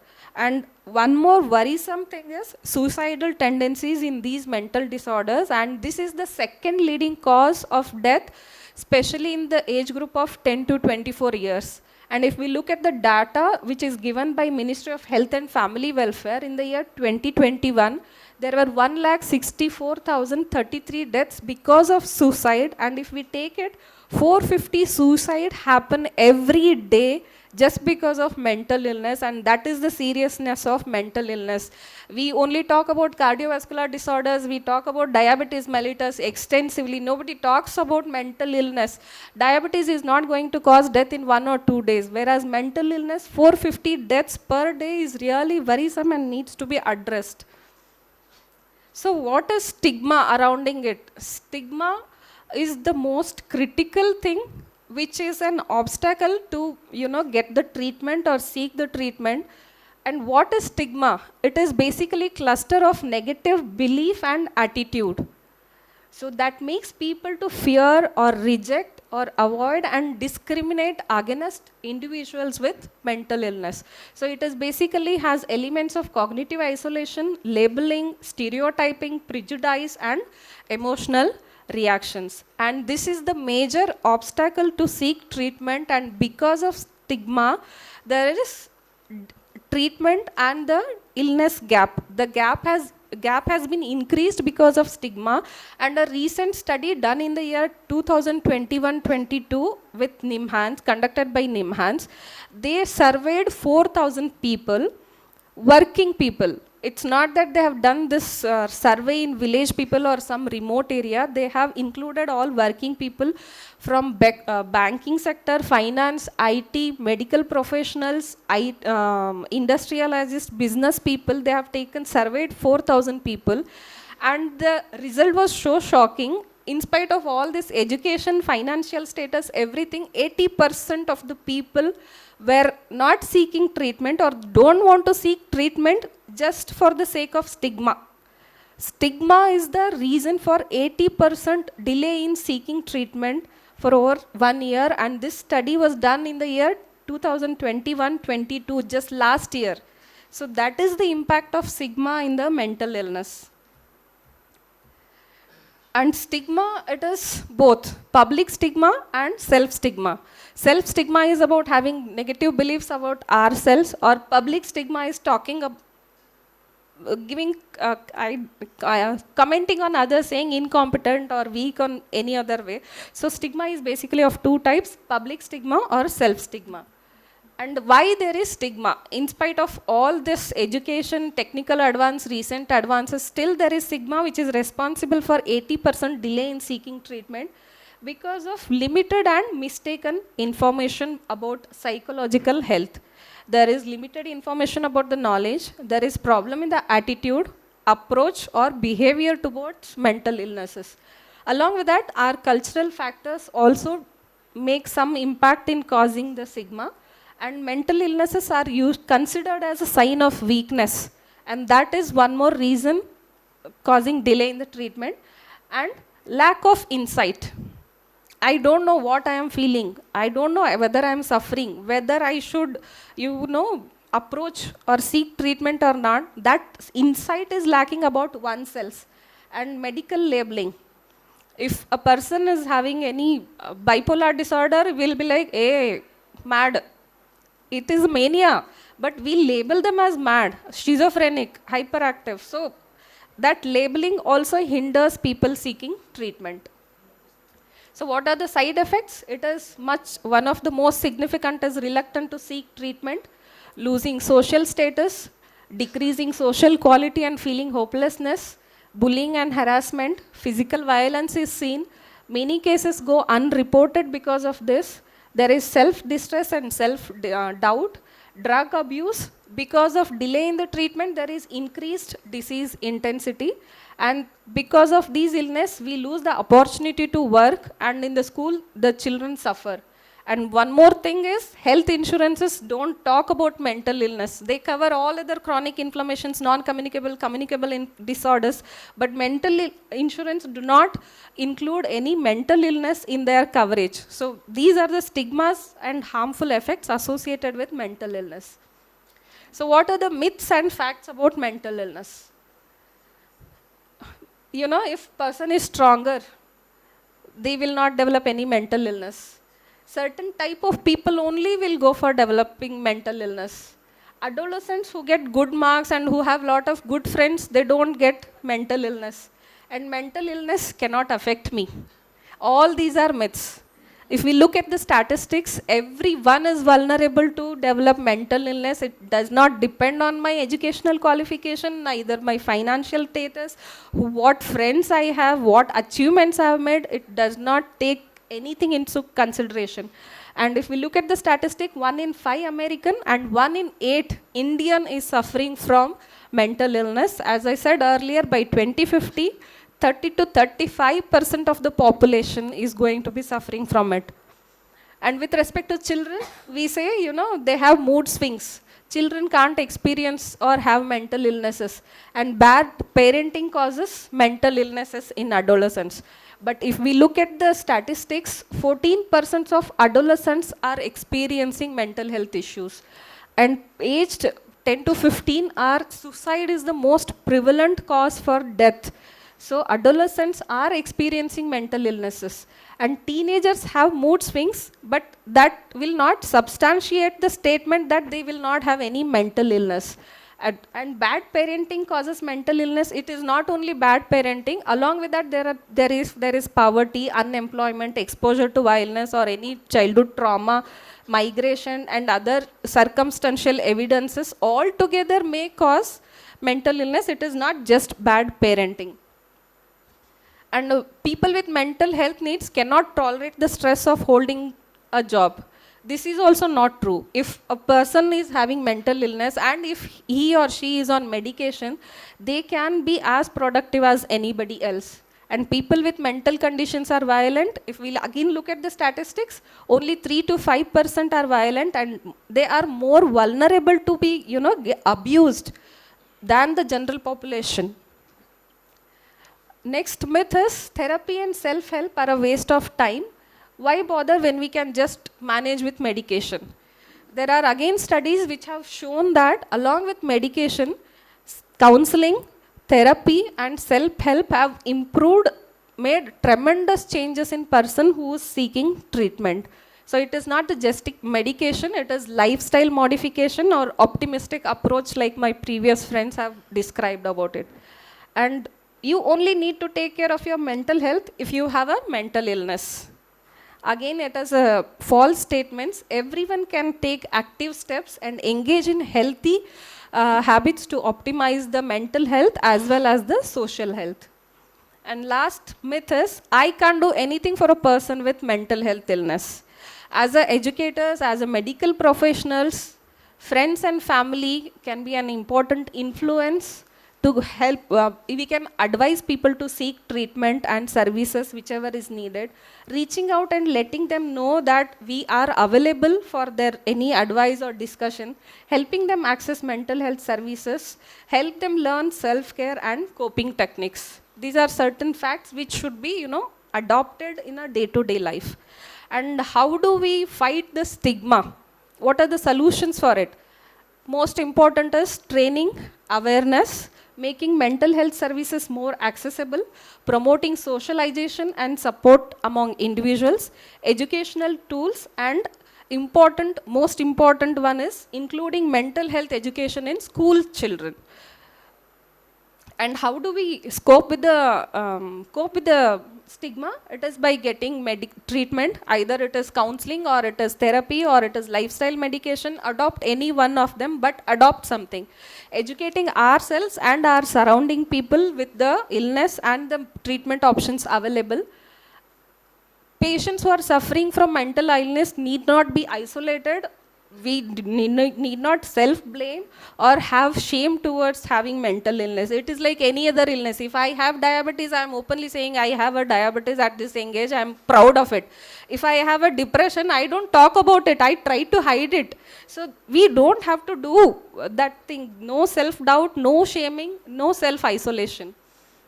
And don't equate with illness. Like I said, if I have diabetes, I am going to say it. But if I have schizophrenia, I have to say I have schizophrenia. I don't have to say I am schizophrenic.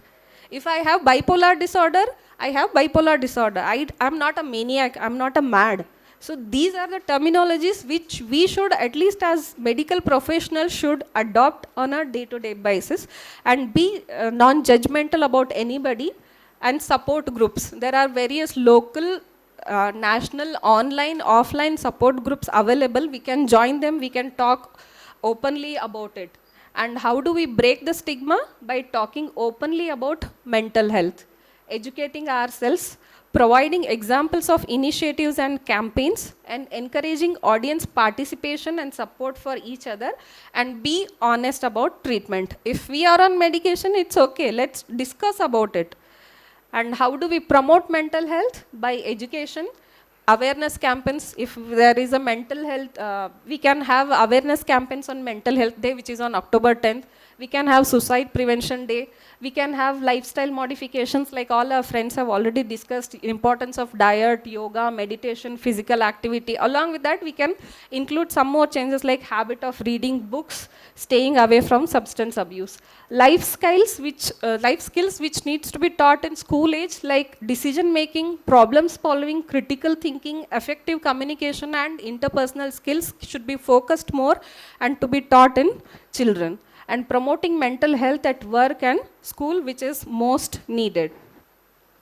And last but not the least, how we can help each other by supporting, offer tips on how to support friends and family members, encourage open communication and professional help, community involvement, health for all for health, show compassion for those with mental illness, and choose empowerment over shame. And to conclude my talk, I would like to end with this quote. Depressed people can also be seen happy. Be kind, don't judge, be there for them. This is not my quote, this is not from internet.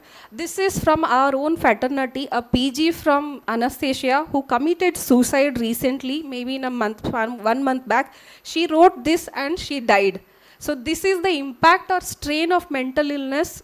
And as I said, it doesn't see our educational qualification or financial status. It can affect anybody. So take care of mental health along with your physical health and be empowered. And thank you, Physiology Department and Organizing Committee for giving me this chance, opportunity to express my feelings on it. Thank you so much. Thank you, Dr. Nandini, for that vast enlightening the talk on mental illness. I feel that this topic can be added to the list of the non-communicable diseases. So till now we were not talking about this. So this is a need of the hour, I feel, that it should be included as one of the major non-communicable diseases. Looking at the statistics of the students who are committing suicides from good schools, like during their PUs 2 and PU plus 2, IITians, many, we are finding nowadays they are committing suicide because they are not able to cope up with the stresses that they are handling. So this becomes the need of the hour, and definitely we need to go for awareness in the public and counseling sessions, and there is a lot to do in this field. And I now say any questions from the audience. Topic is open for discussion.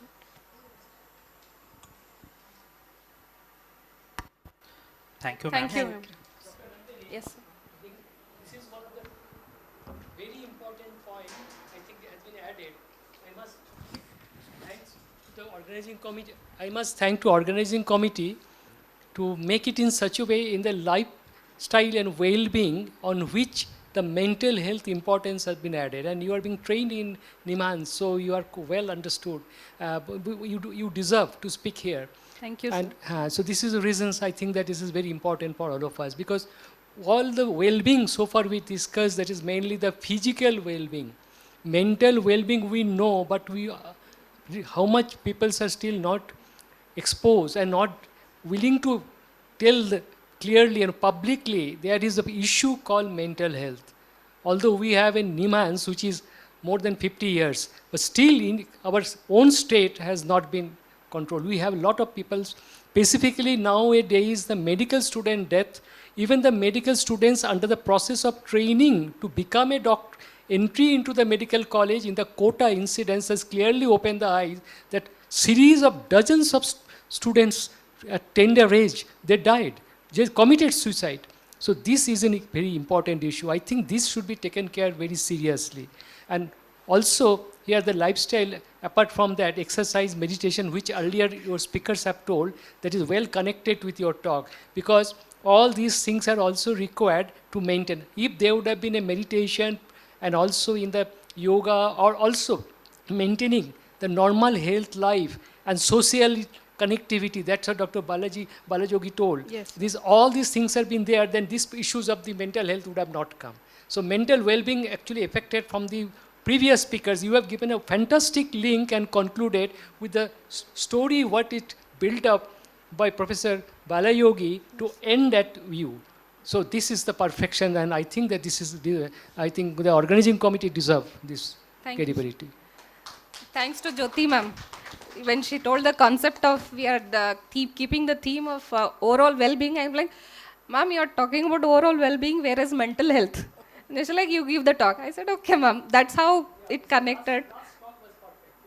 Thanks to Jyoti ma'am for including me and all the department people. Thank you. Thank you, ma'am. I would now like to request Indira ma'am to hand over the certificate.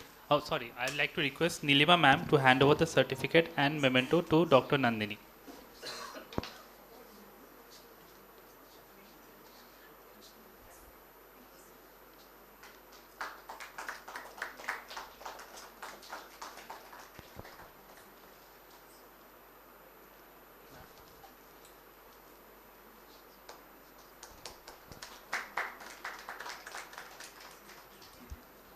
Thank you, Nandini ma'am. Thank you, Nilima ma'am.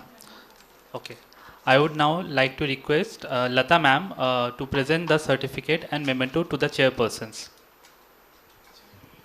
I would like to thank the organizing committee to give the opportunity to chair the session. Thank you.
Thank you, Lata ma'am.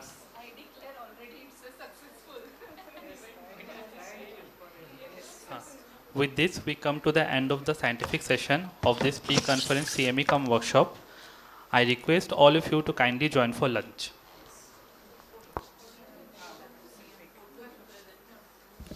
We thank all the participants, speakers and chairpersons who have made this event, though it was small, but successful. Thank you all.